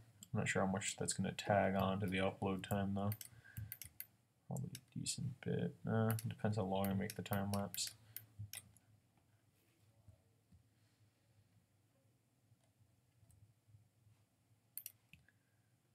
This needs to be darker just generally. 1 pixel.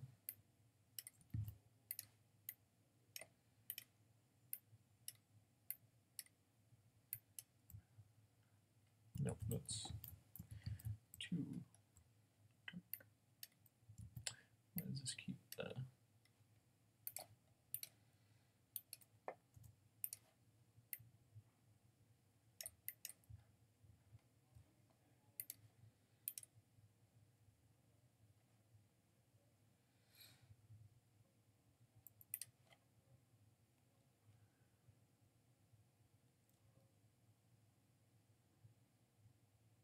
Yeah. There are definitely some areas where I'm going to touch up, but for right now, I think I'm going to leave his face the way it is just for the interest of time. Because yeah, it's taken me around 2 hours, so yeah. So now I'm going to go on to the suit. Actually, the suit. The only issue is that it's completely white, and that makes it a bit hard to work with initially. But you know, if you darken the highlight with the highlights, then it can become a bit better.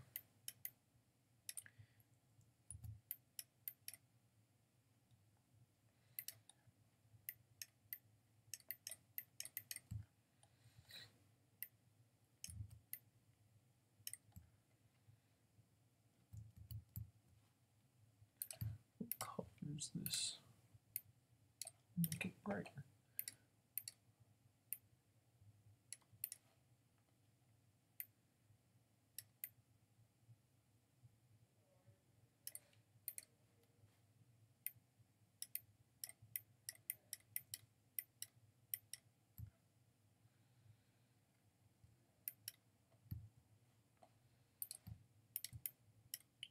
And again, the same type of principles apply, whether you're working on the suit or on the face. Same type of like blocking and strokes and stuff like that. It all applies.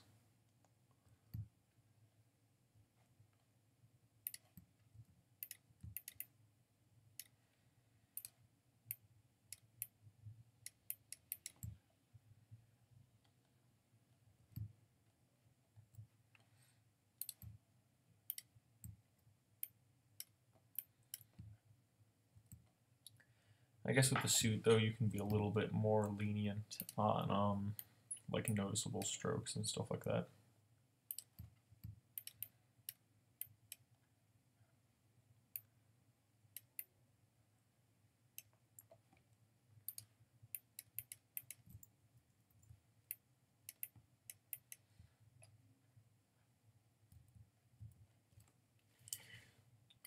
Yeah, just in general, it's not too hard to do the suit, and then over here just smooth this out generally. It's like his suit is completely black and then white. Well, and then you have this I forget what that's called, ribbon, I guess, going along on the inside, which I'll do as well.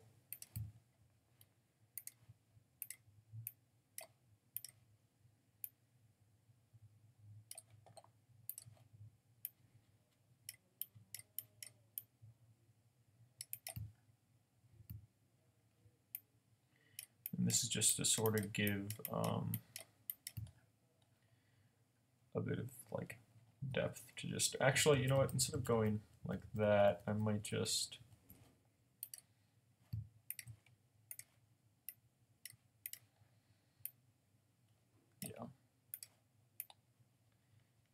just gonna strokes along here. So that way it looks a bit shiny instead of just dull black and drab.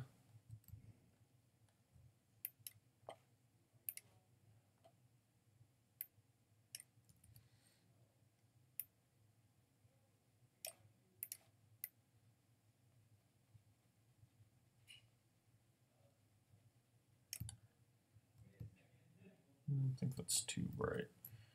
Yeah, I think the suit just in general needs to be darker.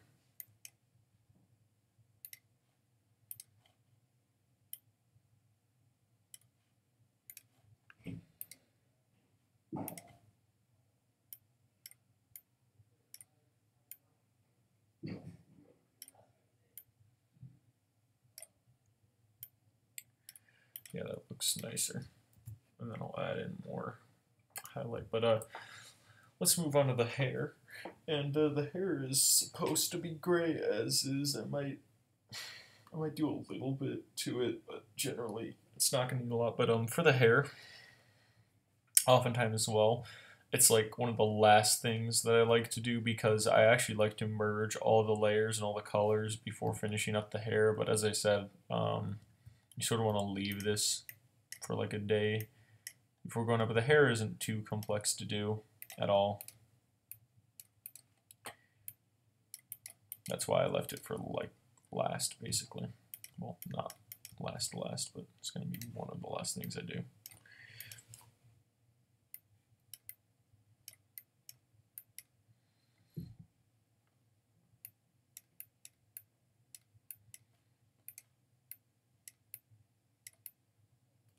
You want to keep individual strands in there, but at the same time you also want to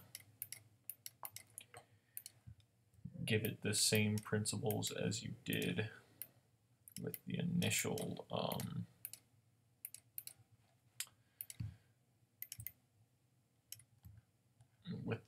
like things with doing everything on the head.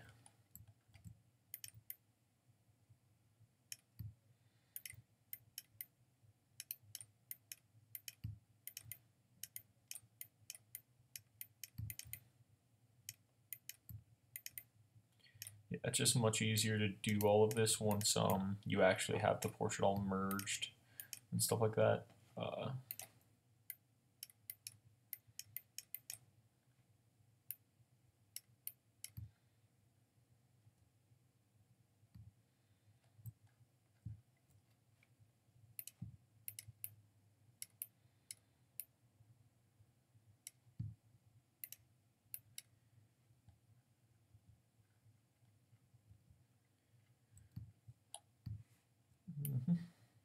Then I'm going to do something else real quick. I wish I had wish I put this into did this in multiple days, like came back tomorrow and then finished it up. But I don't want to keep people waiting any longer than they already have to.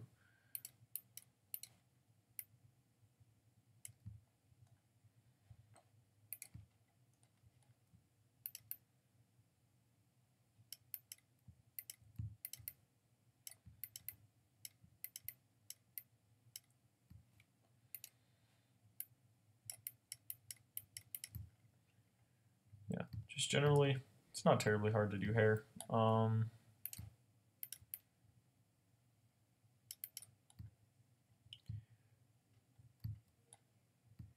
here, what I'll actually do, and first let me actually finish up the suit.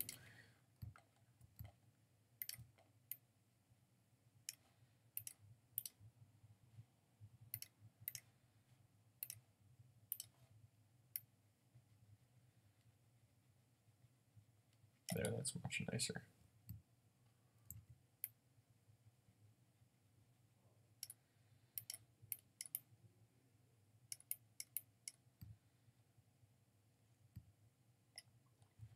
Yeah, for black suits, you just want to make a little bit of a noticeable highlight. You don't want to make it like too bright, obviously.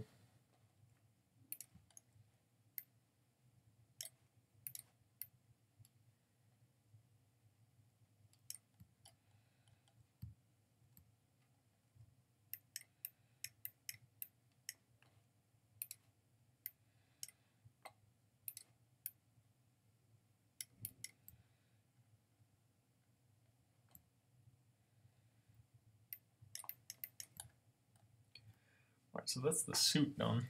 Now on to colorization. The suit, I mean, I'm going to leave it black. You can give it a little bit of a tinge, whether brown or blue or anything like that. I think Ilva might give it a little bit of a tinge. Yeah, it gives a slight blue tinge. Actually, you know what? Because I'm gonna give a slight blue tinge to the white part anyway, the shirt. So that'll be fun.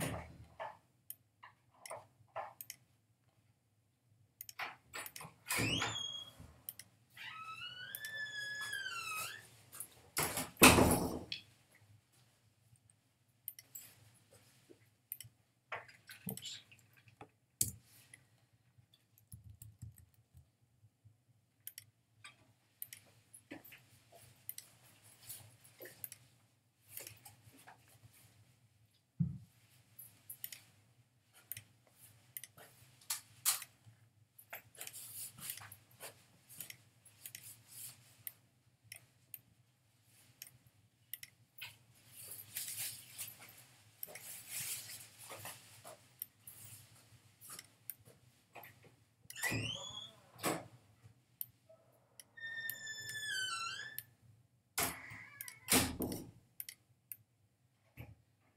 I want to keep it in this range of blue-ish, maybe a little bit more gray.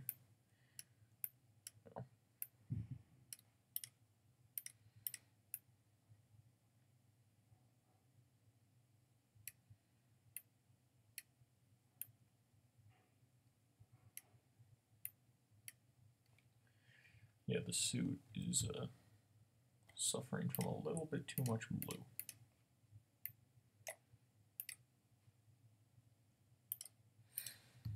Yeah. But for the rest of the suit, you actually want to make a decent outline for some of the stuff. Like,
you know, I'm actually going to leave it here for right now and then take a quick break and then come back.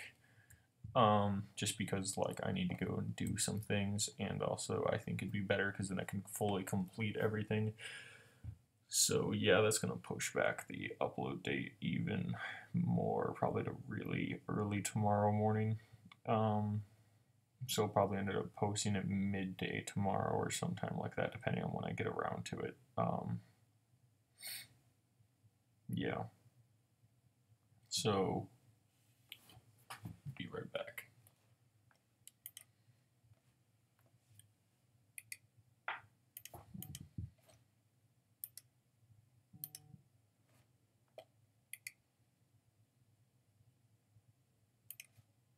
Right, so hello, I'm back and taking a little bit of a break.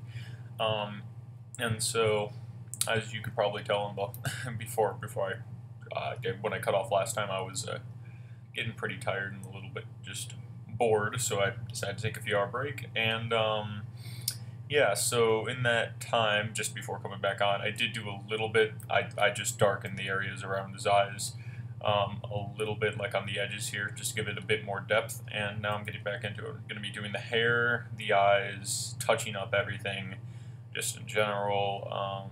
And then hopefully I can get this done pretty quick. So I don't think I need to do a lot of further explanation here. Also, I might be doing a little bit of redness around, like darker redness around the eyes. I said I was going to do that, and now or I might do that, and now I feel like I am going to do that.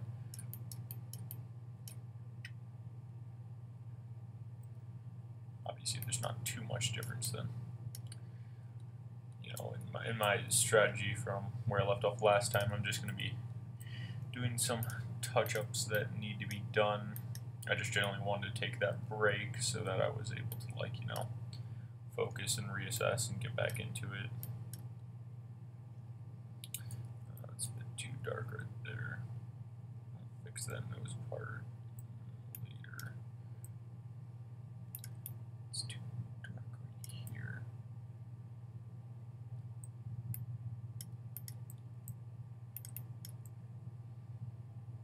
Alright, that looks better. Yeah, so just in general, I feel like this isn't red enough. I definitely know the lips aren't red enough coming back to it, so I'm going to make them a lot redder. Near the darker tones.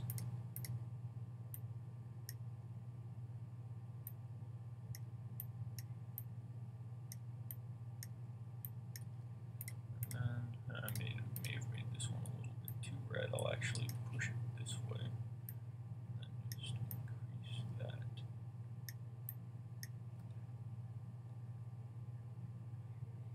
And I think that looks a bit better. I'm going to work on the mouth some more. Ignacy is a little bit frustrating to work with, but he is doable, definitely.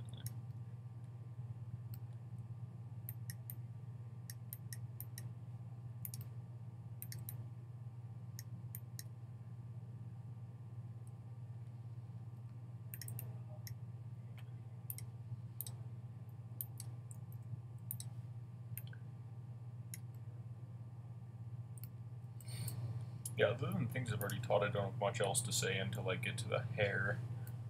A little bit more consistency up here.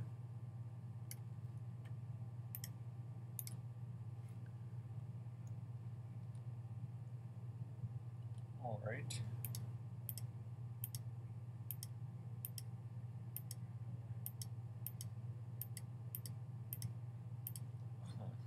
I do feel like this, I might just duplicate the layer just so it gets a little bit more red. It's not going to do much. It makes it a little bit redder, but it's not going to do a terrible lot. If I just did normal. Oh, that's, yeah, way too dark. So I can just, that's still too dark. It might make all the pinkish areas a little bit more red, a little bit more saturated.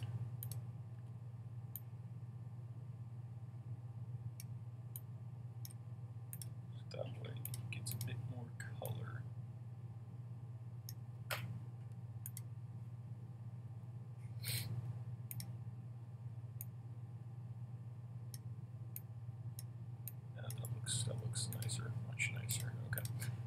going to do some red around his eye area, and then for the lips, actually, make this color a little bit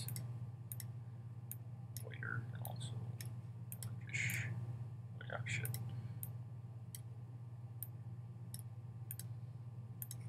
Make this a bit more pink. That's good. Yeah, I'll leave that like that for now.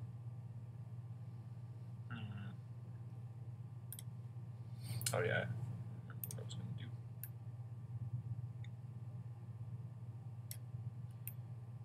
This area, I just want to get like a darker hueish red type area. And I'm just going to duplicate this layer. And then invert.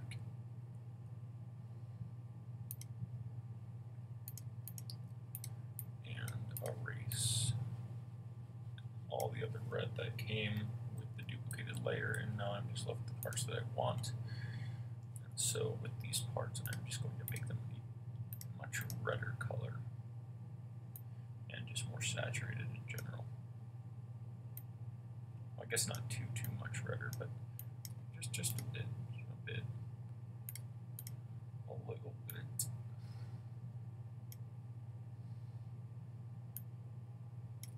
I know some people last time said that they expected me to be from the UK or something. I guess there's a lot of UK people out there. Make this a bit red. I don't feel like it's getting red enough. Okay, that's too red.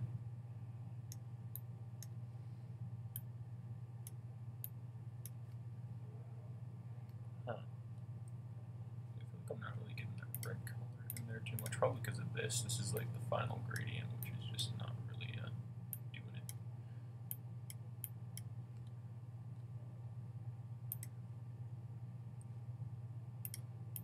Huh.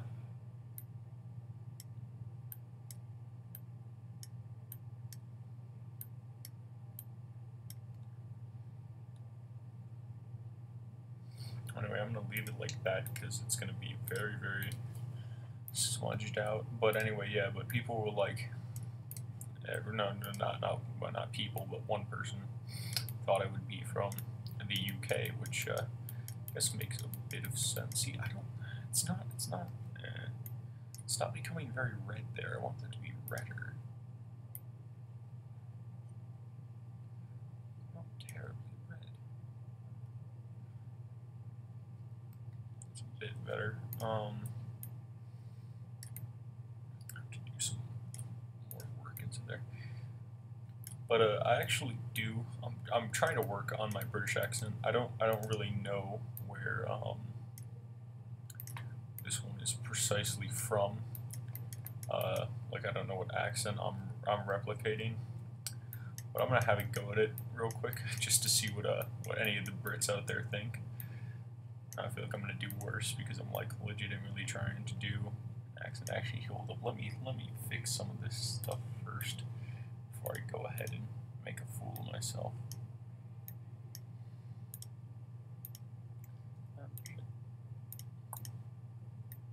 Red.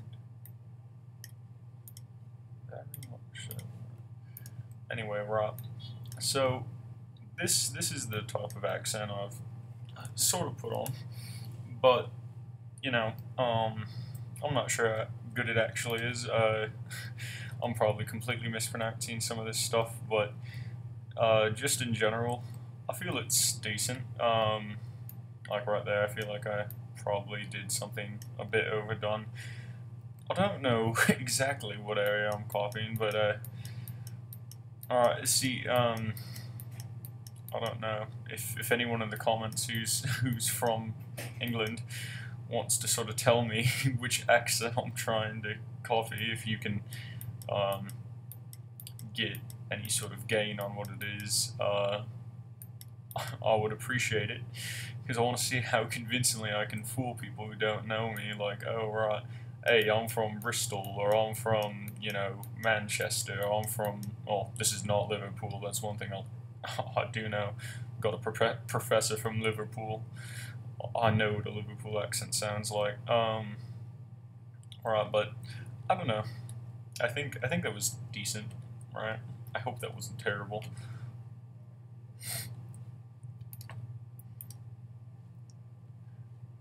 I think that looks better. Actually, just gonna do the whole lid.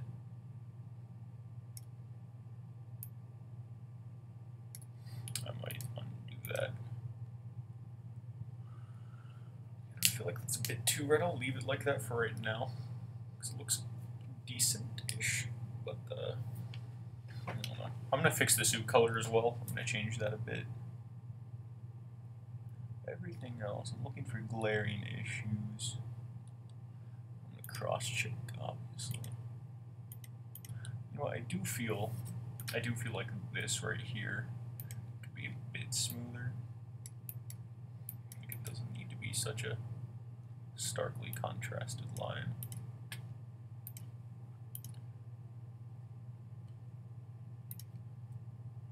Hope the audio is coming out okay for this segment, because I am talking a bit quieter, because I am significantly more tired, because it is significantly later than when I initially started recording. And I just have lost a lot of the gusto, I guess. But yeah, so now actually I'm gonna add a bit of red on the ear tips here as well. So now what I'm going to do is I'm going to do the eye coloring. Now there's two parts of the eye. So what I generally like to do is just do Q. This is for the whites of the eyes. Oh, shoot. Softness. So the whites of the eyes are going to actually be a little bit blue. Just a hint. You know, nothing excessive at all, but still noticeable. Now he looks like a snake, but now he looks normal.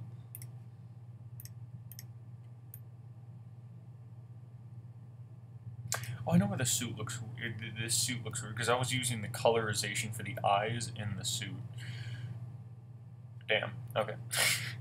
I just realized that, because with the eyes you want to do like this lighter blue right here. With the suit you want to go down to darkerish blue. You'll just get into the habit or the hang of it. Just generally, it's not terribly hard to really get down.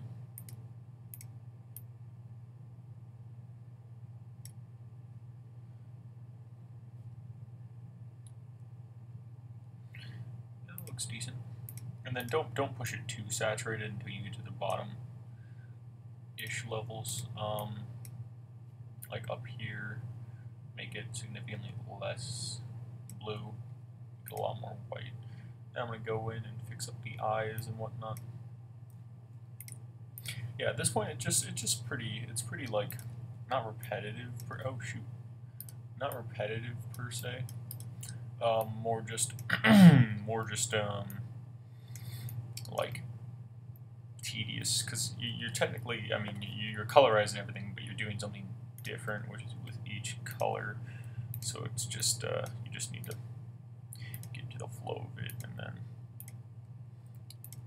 just get used to it. I actually want to make that a little bit more bluish.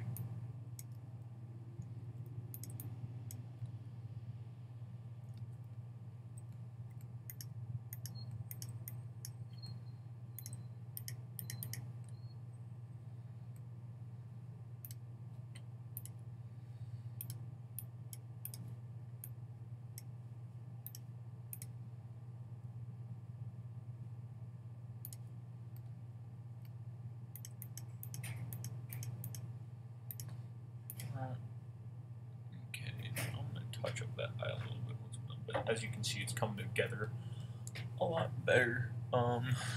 Yeah, I'm gonna make that a little bit of a different tinge of blue. I think this one like a little bit too.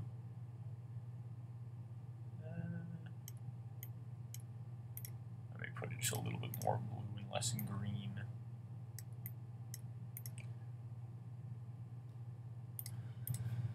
Do some work on this eye. Yeah, like I said, at this point, it's just tedious work. It's nothing special. It's just sort of going through the motions.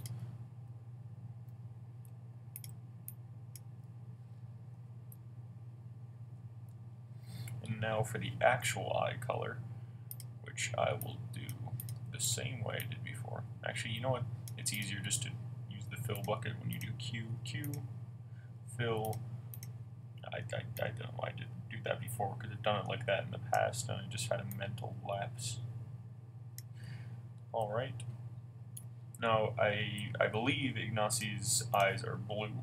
Not like really sharp blue, but just, you know, moderately blue, because there was a portrait done of him and he had blue eyes, so that's what I'm going off of.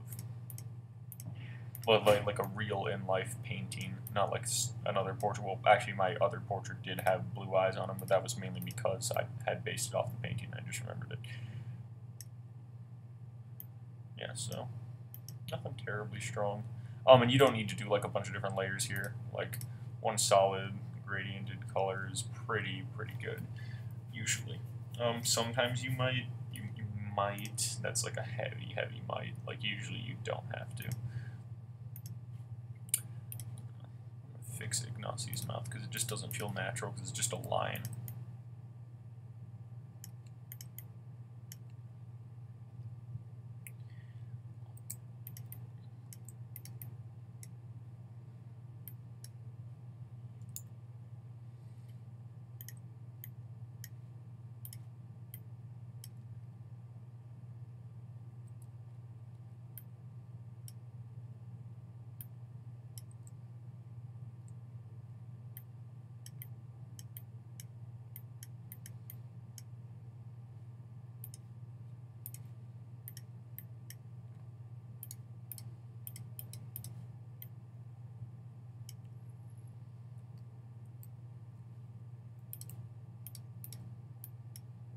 Oh, there's because I have a little bit of a fan running in the background. Well, not a fan, but like an AC unit, and I hope it's not too big of a like noise in the background.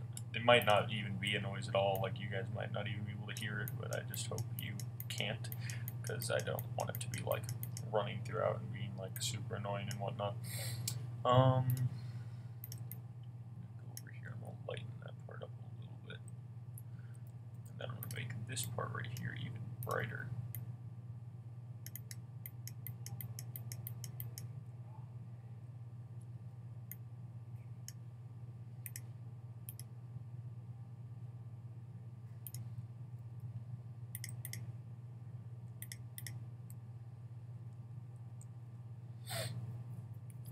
Alright, so in general here, I think this is looking fine. How is it looking in comparison?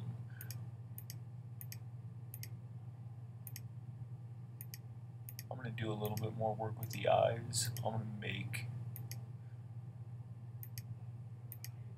See, I think everything besides the forehead is looking nice. Do a little bit of work on the forehead, maybe a tiny bit of work on the nose. Yeah.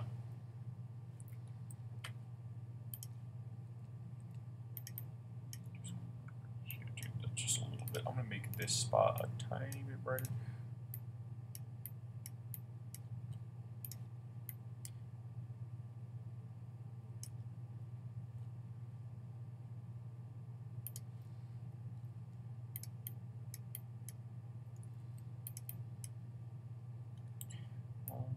This spot right here needs to be a little bit more bright. Using software.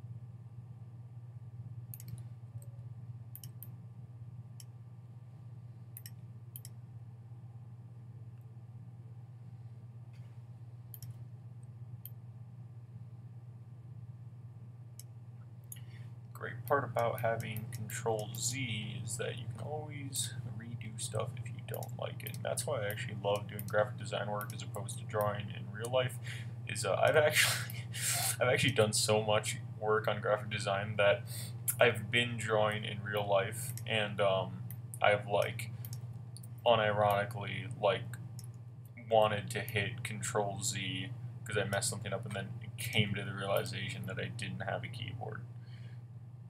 So yeah, that's the story of my life.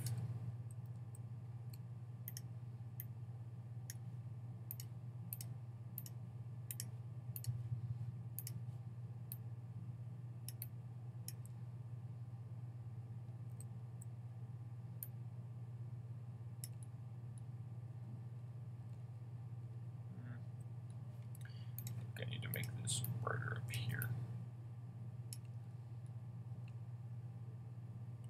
Like that's good. I might sort of make this a little bit less obvious. You know.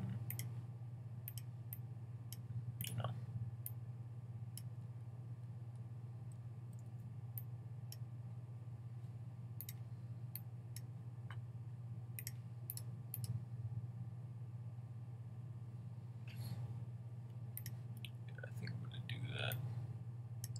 I'll do that. I'm just going to go in a circular pattern and just sort of fade it out because I feel like the stroke identity is already there.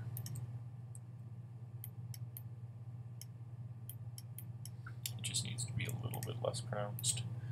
Other than this, all the hair I'm going to do after combining everything. The ear is another point of contention. I worked on that a little bit before, but not enough.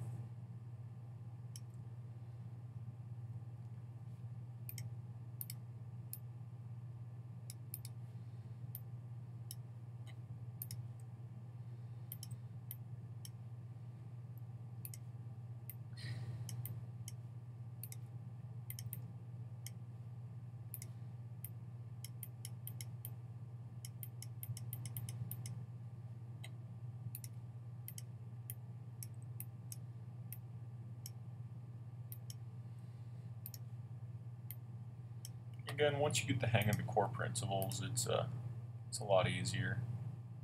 It becomes far less challenging to do a lot of this stuff.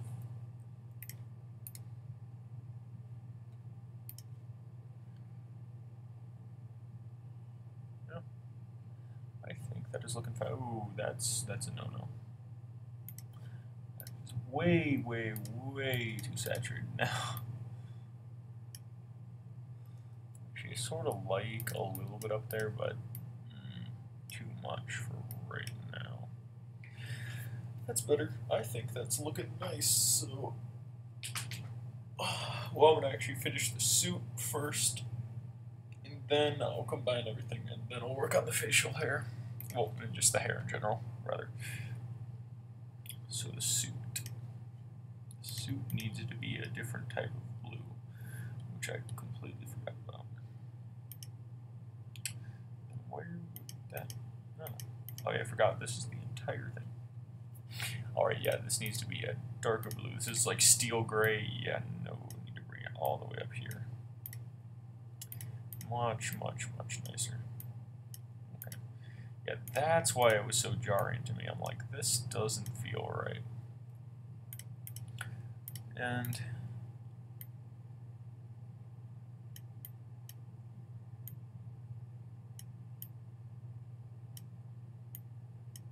you don't want to get it into the terribly like purple zone. You want to keep it like decently blue. Like that's good, in my opinion. Actually, I might add another dot right here and then just sort of. Yeah. Okay. And then with the whole. I'm just trying to make sure. I'm going to make it a little bit grayer because I'm just cross comparing with Yola's portrait. I could do it with my own as well. It's a little bit not gray enough. It's a little bit too blue. Actually, you know what I can do because this is directly here? I can just change the opacity a bit. And I can directly change it like that. That's pretty neat. Don't do more work than you have to. Oh, one thing I was going to do as well is, okay, so I'm going to do a more general type outline. I've never really done anyone with a bow tie, that's the problem. You know, bow ties that are like black are sort of easy to do, but this bow tie is like white, so I'm like sort of figuring out how to properly do all the outline and stuff like that. I think I'm going to go with this lighter color as opposed to the darker one I was using.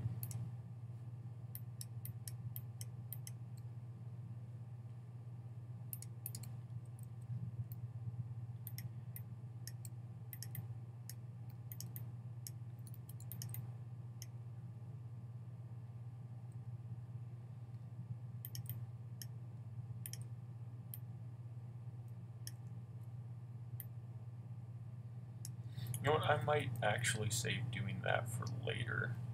Because what I want to do is I want to add like a dark blue, sort of like line, or like line across here.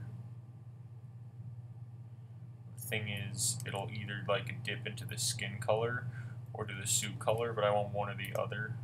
Usually, it's like sort of, I guess it is sort of both on other ones, but I tend to like doing a singular color. I mean, I can try it on here. That's because I think mainly right here it's like too bright.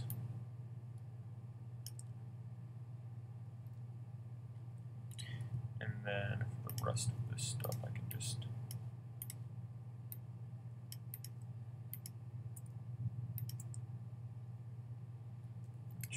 I'll follow the contour here.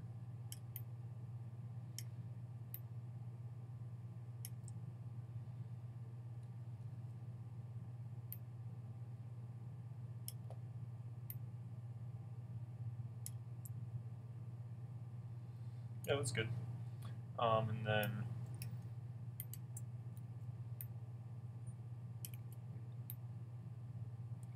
make it darker here as well, like really bring out the contrast. Oh, this was, well, I don't know. Oh, yeah, this is another one of Eulva's Fortress. I feel like I'm making that a bit too dark. I'm like sort of trying to cross-reference my own work. Because my main issue is that with this being this dark, then I feel like I'd have to do the rest of this like this, which I can do. It's just going to be a little bit dark.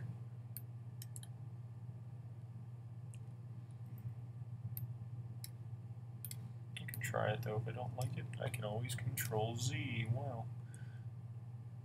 Oh, you know what? Because this is also... I feel like that is going to be too dark. So I'll just do something like that. More over to the likes.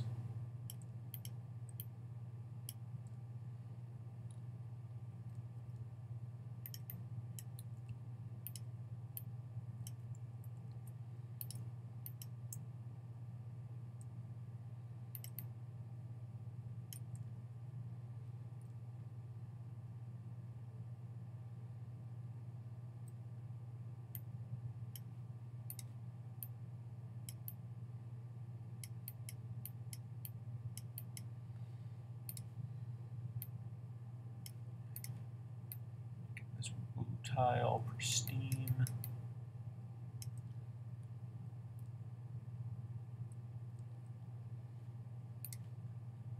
I'm going to make this not as dark because I feel it could benefit from being a little bit lighter.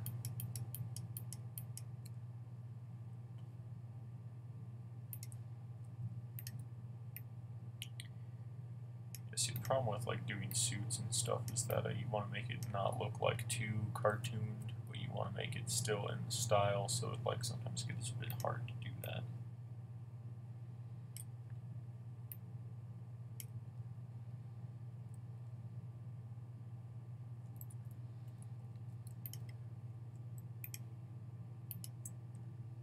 Yeah, it's obviously not a straight line. I just wanted to check.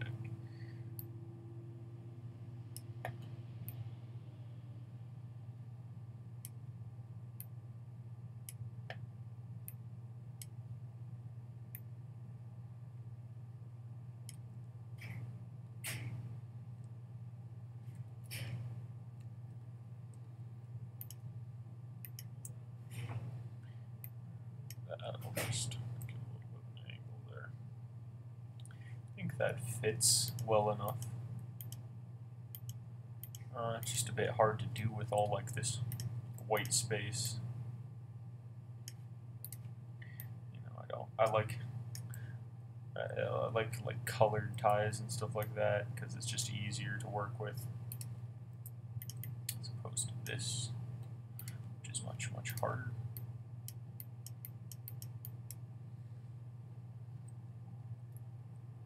But it's doable. It's definitely doable, obviously, as you can see here. But it's just a bit annoying. Tad annoying.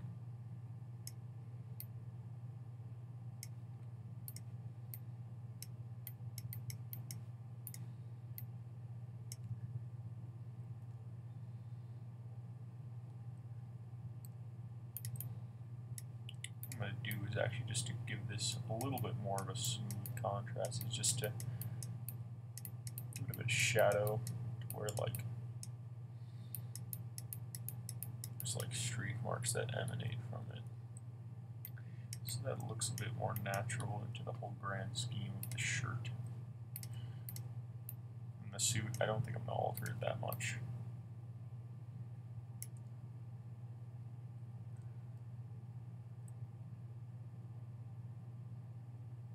Yeah, I think that looks pretty good.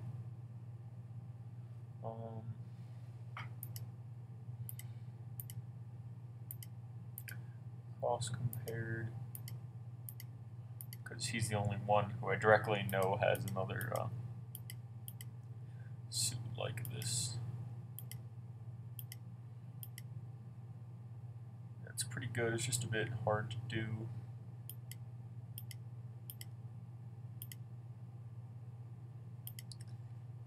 Just generally a bit annoying. Yeah. I feel like the suit needs to be a bit more purplish, but I can actually directly alter that here because anyway, I'm gonna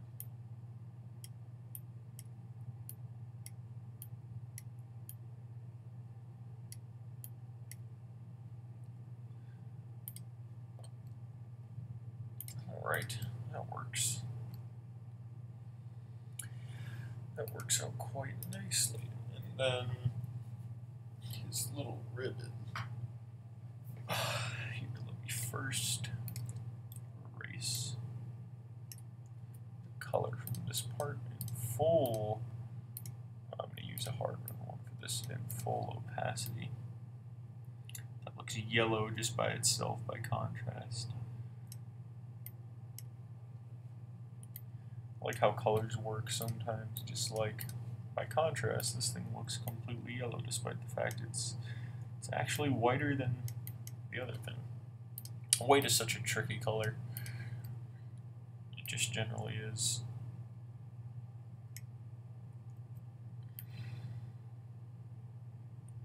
It's one little tinge and it throws the whole thing off.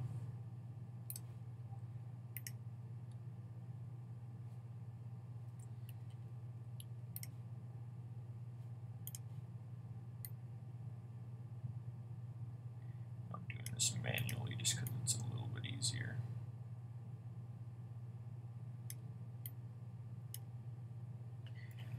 And then I'm pretty sure this is red, I think. I don't know, I can change it. Just because I assume it'd be red for Poland, you know. That's how Poland works. If I'm not mistaken.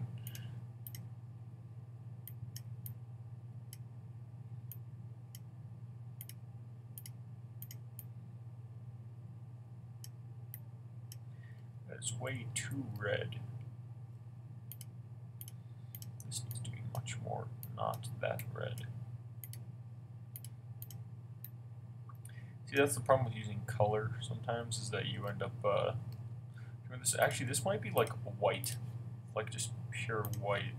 Let me search. Actually, Ignacy, Moscicki. No, it's blue. Alrighty then. Oh yeah, because I think in my last one I had it blue.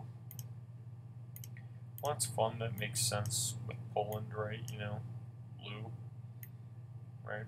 You know, because obviously it would be blue.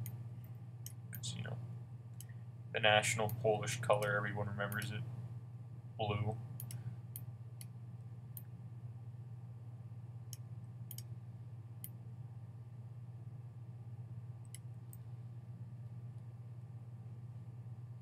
What type of blue? It's a decently blue. If I had to say so myself.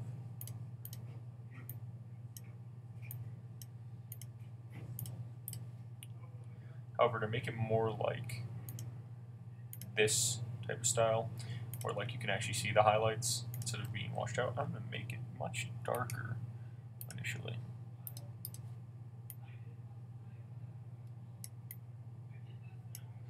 There we go. Now you can see the highlights quite a bit better.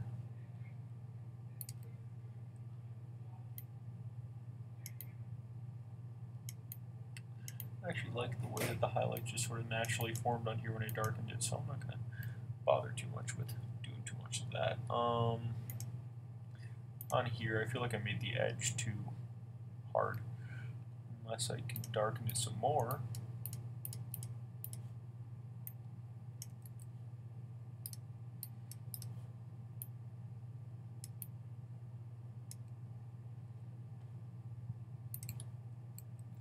And then just edit this.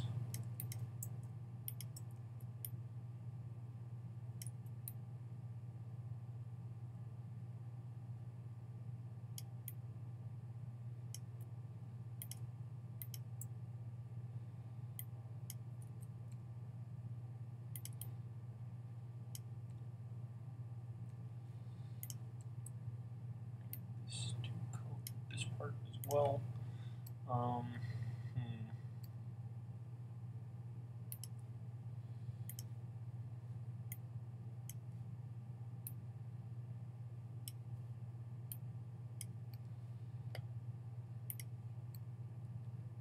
I think I might make this a little bit lighter.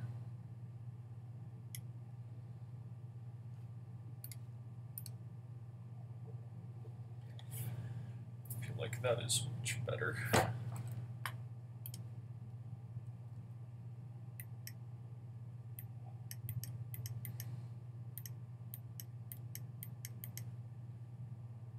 Hope that looks nice.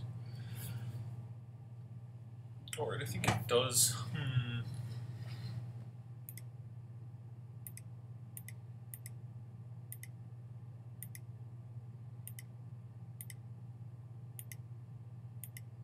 I know what I'm missing. The eyes.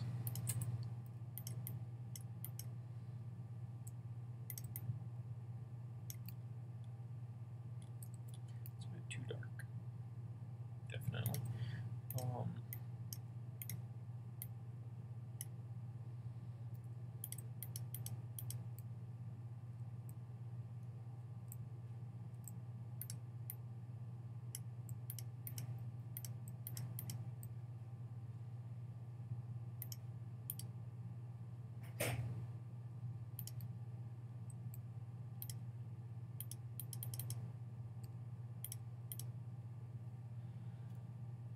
Yeah, that looks much better.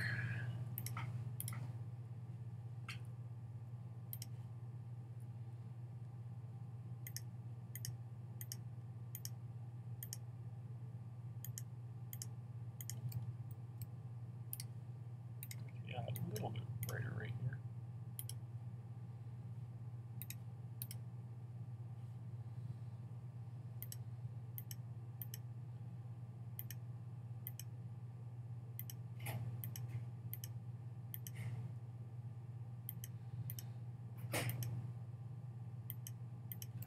I should make this crease a bit darker.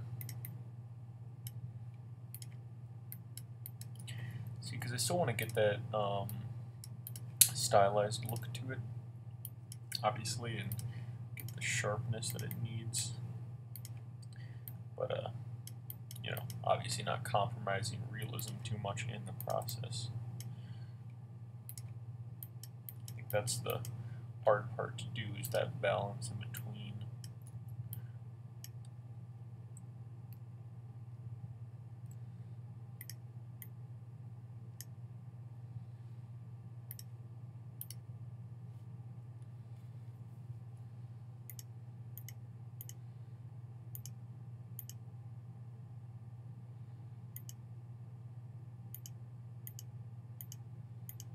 Obviously, like, I'm just ignoring the hair right now because that's going to be done in a moment. I think the lips just looked too flat cross comparing it. Not like physically flat, but like lighting wise flat.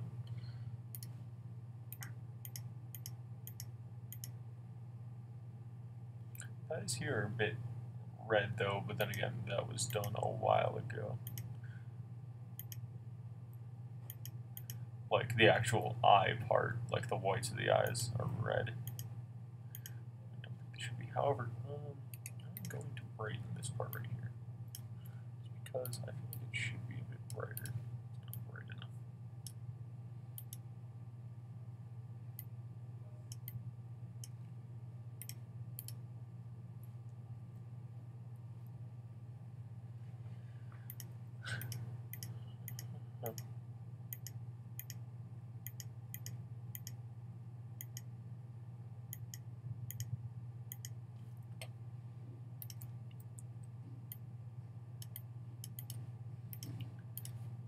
See, but like this is like one of Ilva's first portraits. This is one of her most recent. You can sort of see the style change. So long as I'm in the range of all of her portrait styles, I think I'm good. You know, to be in the range of any of her portraits at any given moment is a good thing to have, in my opinion. I'm just checking to make sure that it all looks the same. I feel like these fit in the same type of style. However, I might do a little bit right here though, because I feel like what I'm missing on Ignacy, because the original photo was pretty washed out, is like creases and stuff like that, and just like darker lines that sort of outline areas.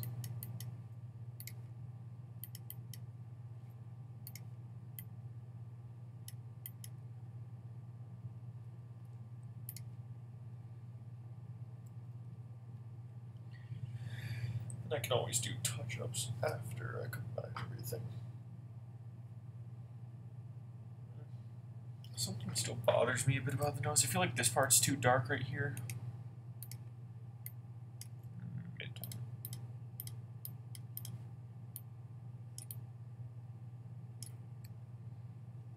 Yeah, that's much better.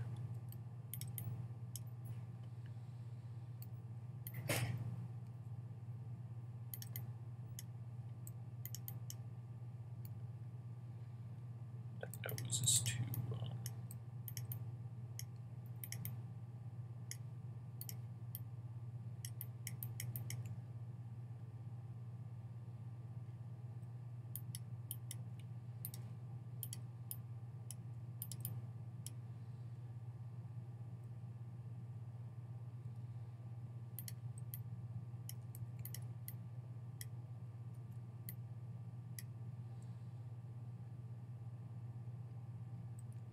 I actually like that.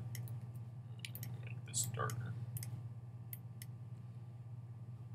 I actually like that little highlight right there as a stylistic choice. You know, not everything has to be the same or the same type of thing every time around. You can switch it up and improve on your style. Do what you think looks best ultimately. You know, you can make paradox portraits, but you know, if you think something looks better, then go for that. Don't go for what you think is, you know, supposed to be. Go for what you think you want. You know, it'll get you the best results.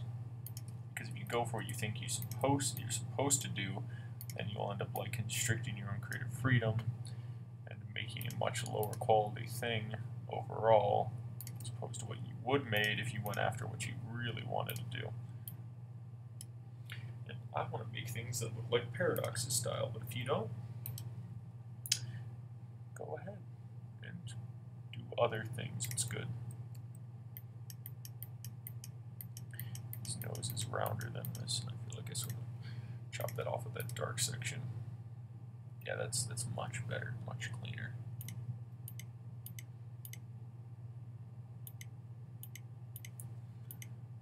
Oh, shoot, oh, this works too.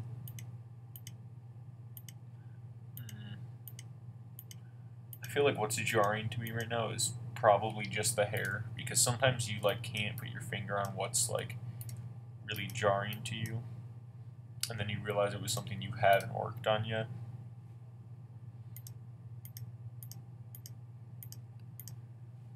You know what I do feel is a bit weird though. Oh no, that's too dark. It's that I didn't make this part of the eyelid dark enough, which is what Harry Pollitt, that portrait was of Harry Pollitt, reminded me of.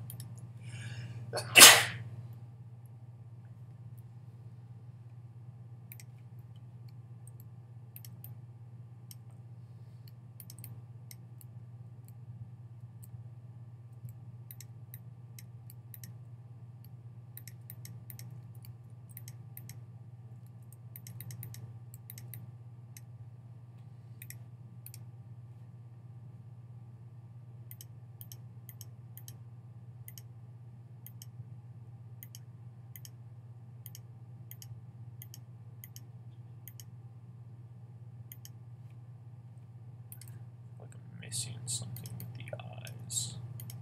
It's always in the eyes. That's what I've always struggled with the most. Even when I think it's good, it's not always good. There's always something else.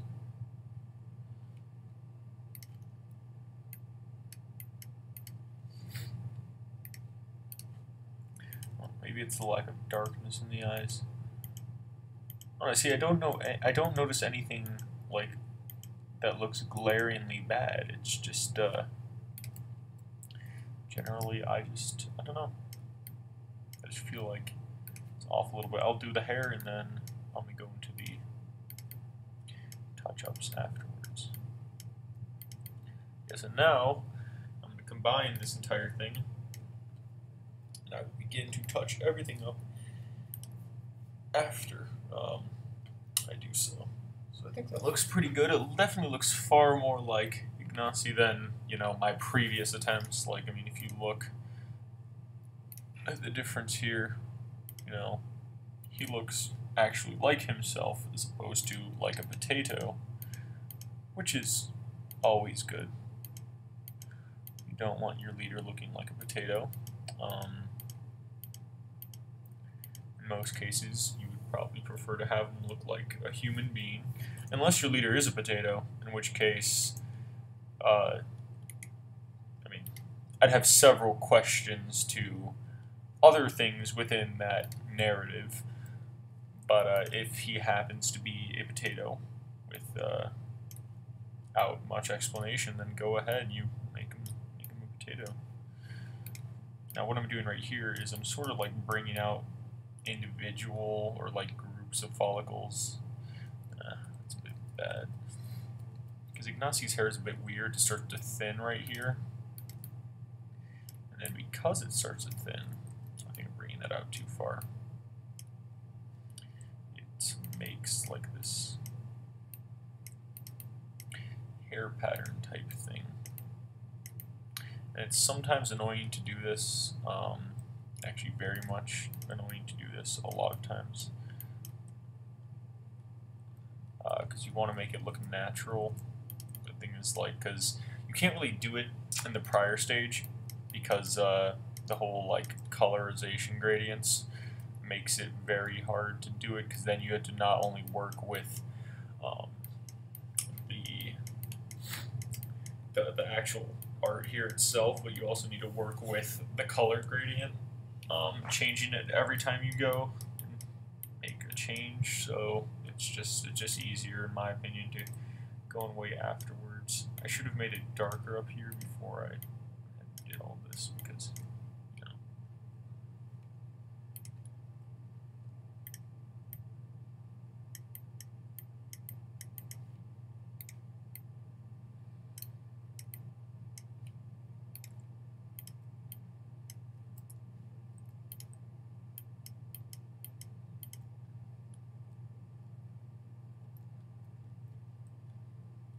Yeah, but it's not like thin enough to where like I do some like big overarching strand of something. It's more just it comes to like an end right there, roughly speaking.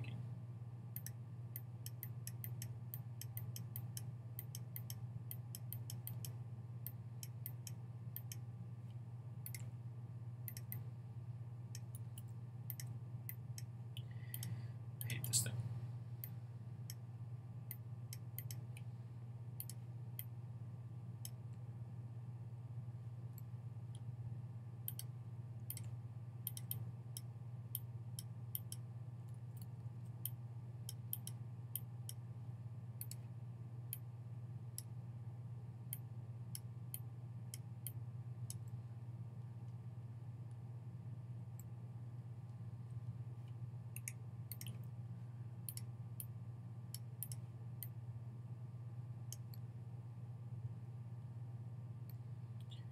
Yeah. And then for the hair, just sort of like follow that type of thing if they have that type of hair. It's much harder to do with non-dark hair. Like if you've got dark hair, you can do shit like this. It's a lot easier. With lighter hair, that's where it starts, especially gray hair, that's where it's a bit more of a pain. Say a bit more, it's a lot more, it's like way more annoying to do generally. Because it's so light, it's harder to make like the distinction between, you know, where the hair starts and the head begins. Or sorry, where the where the hair starts and the head ends, rather. So the head begins. For right now, it's looking pretty good.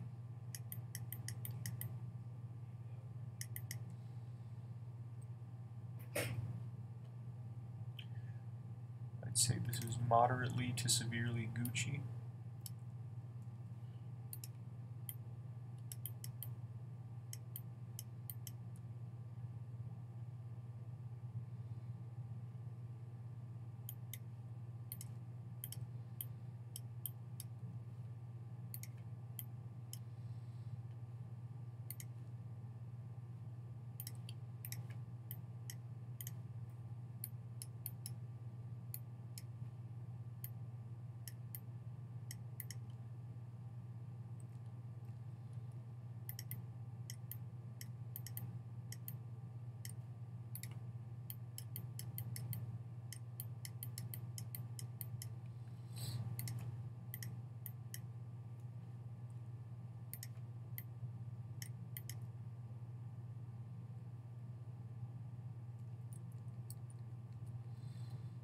Now doing the side of the hair is a little bit more annoying too.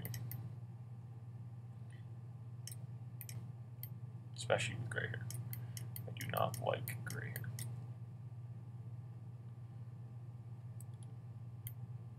Especially really, really gray hair like Ignacy's. Like, it's one thing to have like that, you know, brownish sort of going on gray hair, but when you got full-blown gray hair like old man stuff, like, that's a lot harder to do. You can see right here, it just gets annoying. You pull it off, the result is very nice, but it's just it's a tedious process. I don't like to do it, but you have to. That is life.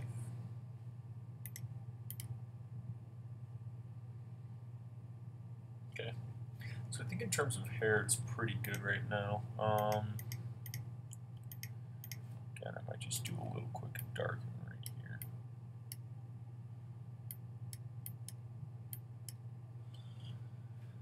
Yeah, no, the hair is always so annoying to do. I prefer people who are just straight up bald, quite frankly.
Actually, through smudging, I did get a little bit of like noise type color in his hair, so I might black and white that out, but it's not too noticeable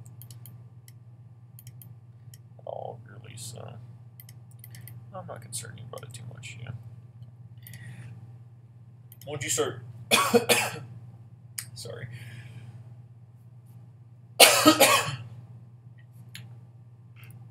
I'm gonna have to cut that out as well. Sorry, I just had another bit of a coughing fit. Once you start, excuse me.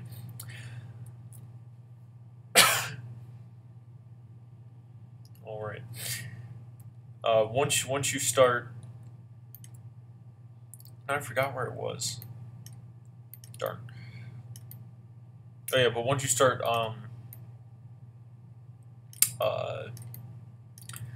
smoothing with actual colors, it won't have that really like bad like noise color adding effect anymore. Eyebrows aren't terribly hard to do, just a little bit.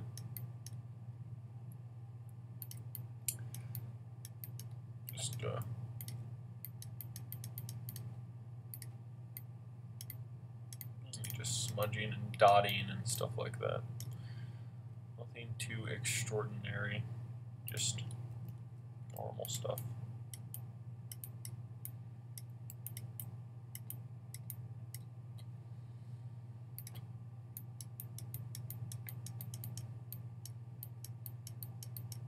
And treat it sort of like the same as hair, I guess. It's a bit different, but not terribly.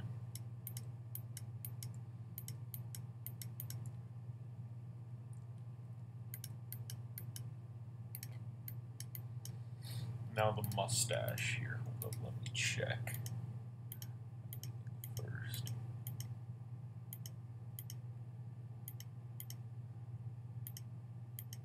Yeah, I do like how this is turning. I might make this a bit thicker just generally.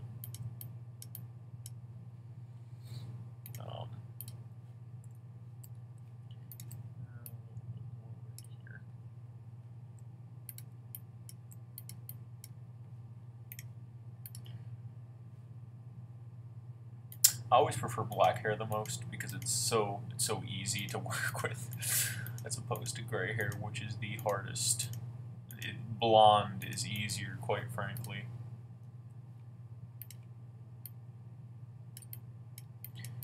I don't know, gray is it just doesn't really mix well with the skin tones, and it just gets annoying.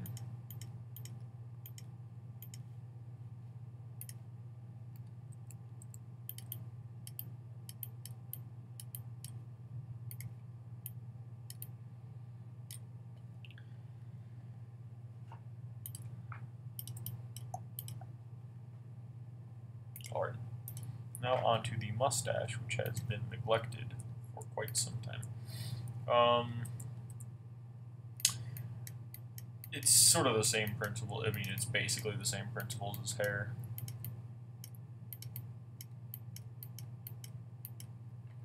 Just make distinguished strands, but don't stray too far off the beaten path of what, you know, the mustache is already sort of demonstrating. So you don't want like what I just did with like excessive amounts of lines, like noticeable lines. You want more like, you know, unless someone's actual hair is very like straight and perfectly done, you want more of a, you know, a strand everywhere type look as opposed to just a, you know, just a perfect line of strands.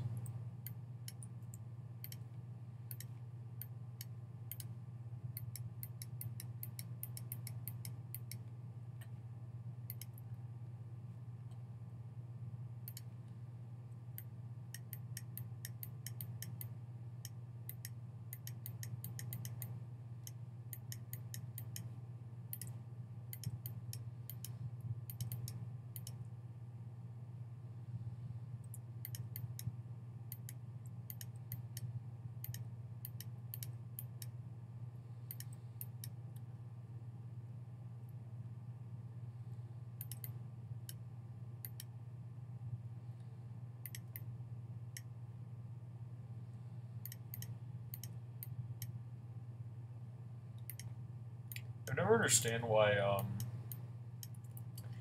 Paradox makes Poland both non-aligned and like centrist, because they were ran by like a socialist party. Well, at least they called themselves the Socialist Party. They were more like Social Democrats, and they weren't like non-aligned. They ended up like completely aligned, or like allying with the Allies, you know.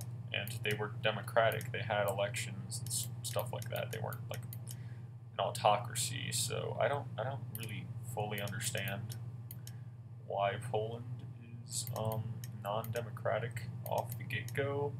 So yeah.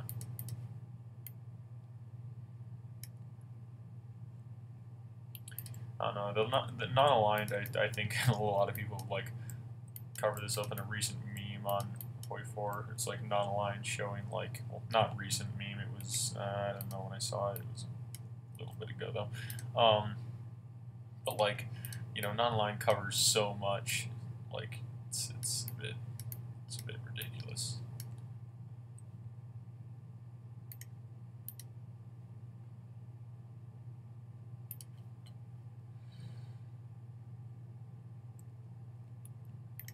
You see, the mustache is just tedious work. It's all tedious work. The thing is, I'm not putting any excessive gloss in it because, like, although he does have, you know, he's old and has graying hair, it's not like, you know, extremely shiny graying hair, and you don't want to like, you know, completely overdo what someone's facial hair or like hair in general look like in real life.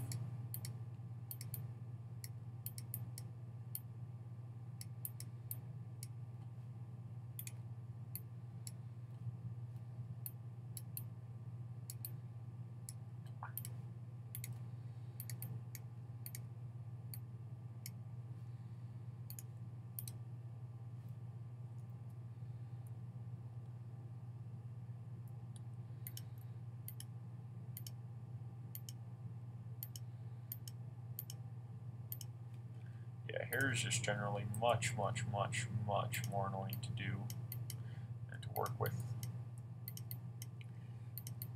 I think most graphic designers would agree with me, or well, graphic designers, most people who do Paradox portraits would probably agree that hair is one of the, if not the most annoying part to do.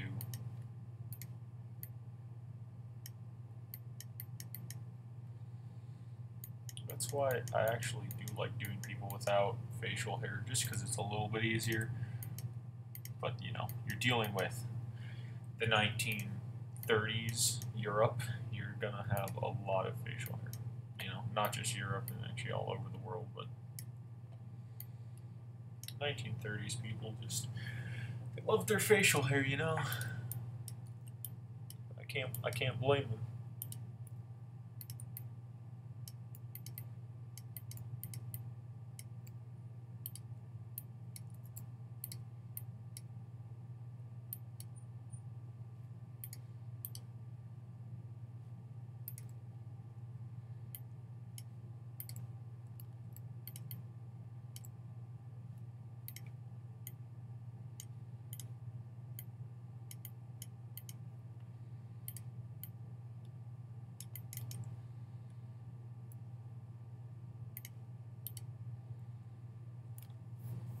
How's that mustache looking?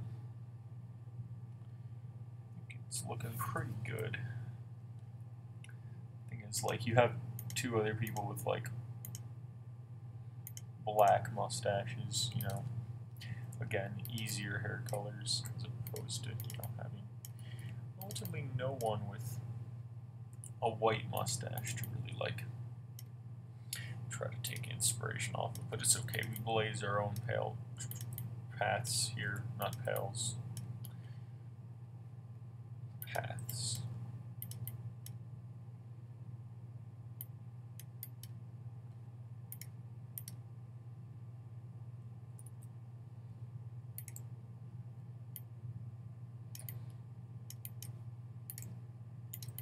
So we're just along the edges where there's like ends that are just sort of like, you know, shooting out and whatnot, just sort of darken around them. And that, ladies and gentlemen, looks like it's a wrap for Ignacy. I mean, well, actually, no, I lied. There we go. Basically. Obviously, I may touch him up a little bit more, but this is practically done. That's like everything I do. You know, I'll have like a portrait I consider done for like 2 months, and I'll go back and like, oh, well, this needs fixing. And I just go back and I do it, and then bam, now it's a new portrait all together. Yeah, but generally I think he looks pretty fresh in my opinion. You know.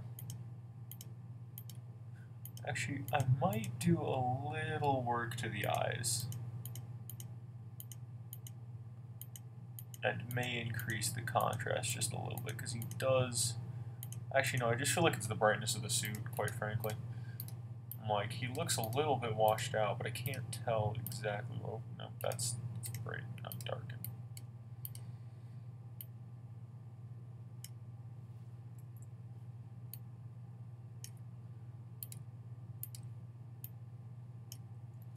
It's too dark.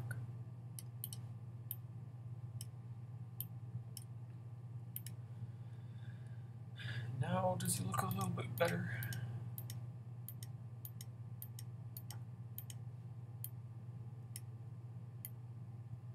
He certainly looks a little bit more fitting.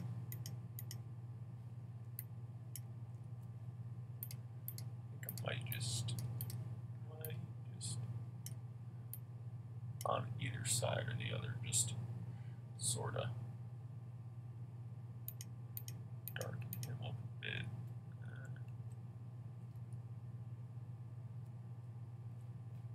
Okay, I'm gonna turn this down to 2% when I do this side. And yeah, I think that looks pretty nice.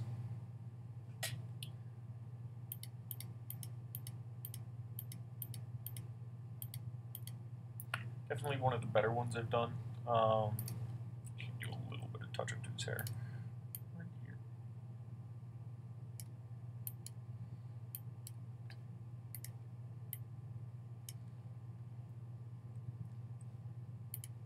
Yeah, but you know, obviously, yeah, this took me around total. You know, considering the fact I was talking and explaining for a lot. This took me around maybe 2.5 hours, maybe. Not terribly long, not excessive, you know. I think it's a nice result too. And yeah, I'm just trying to think if there's anything else that needs to be done. And I don't believe so. Obviously, I'm probably going to end up touching them up a little bit more because I'm going to run into something when I come back to it again. However, for right now, he definitely makes the pass. I'd give him a solid A, you know, maybe an A+ if you're feeling, if you depend, you know, it's in the eye of the beholder too, so it really depends. One thing I might do is actually, real quickly before I wrap up, let's make his eyes a little bit more blue. Well, these parts a little bit more bluish. Just a little bit more depth right there.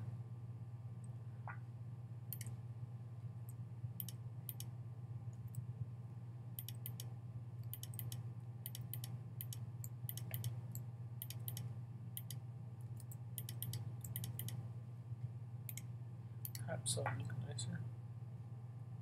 I like this right here, but I don't want this switched, sort of. Yeah, there we go. And that is a wrap, ladies and gentlemen. Well, I hope you enjoyed this tutorial. I'm going to be leaving a bunch of links to doing a bunch of different things, like in the description, like, oh, you know, at blank time, this is when I start this and that, whatever, and people could skip over and skip to different things. And I'm also going to be leaving a time lapse right after this. I think this video is going to total around like probably like 2 hours and 45 minutes, maybe 250, 3 hours top end. I'm not sure, I had to look. But yeah, so hope you enjoyed. Have a good day. I don't really have much else to say. I'm probably going to think of something after this that I should have included. But yeah, I'm going to be posting all these on Reddit soon. Whenever I get the video uploaded, I'm going to be posting them on Reddit then. I'm sort of changing my mind as I go. I know I said priorly that I was going to be posting all this stuff on Reddit on Monday. Whenever the video goes up, I probably will. I don't know. I feel like I'm just gonna try to get the video up, get everything done, and then I'll continue on from there. I'll see what I do, because you know, sometimes plans change and stuff like that. So yeah, anyway, so see you all later, and I'll probably be making another tutorial in the future. I'll let everyone know on the Discord. If you're not on the any of the artist Discords, or for artists or modding Discords, I encourage you to join them, or the RT56 Discord, Road to 56 Discord. Yeah, well, until then, see ya.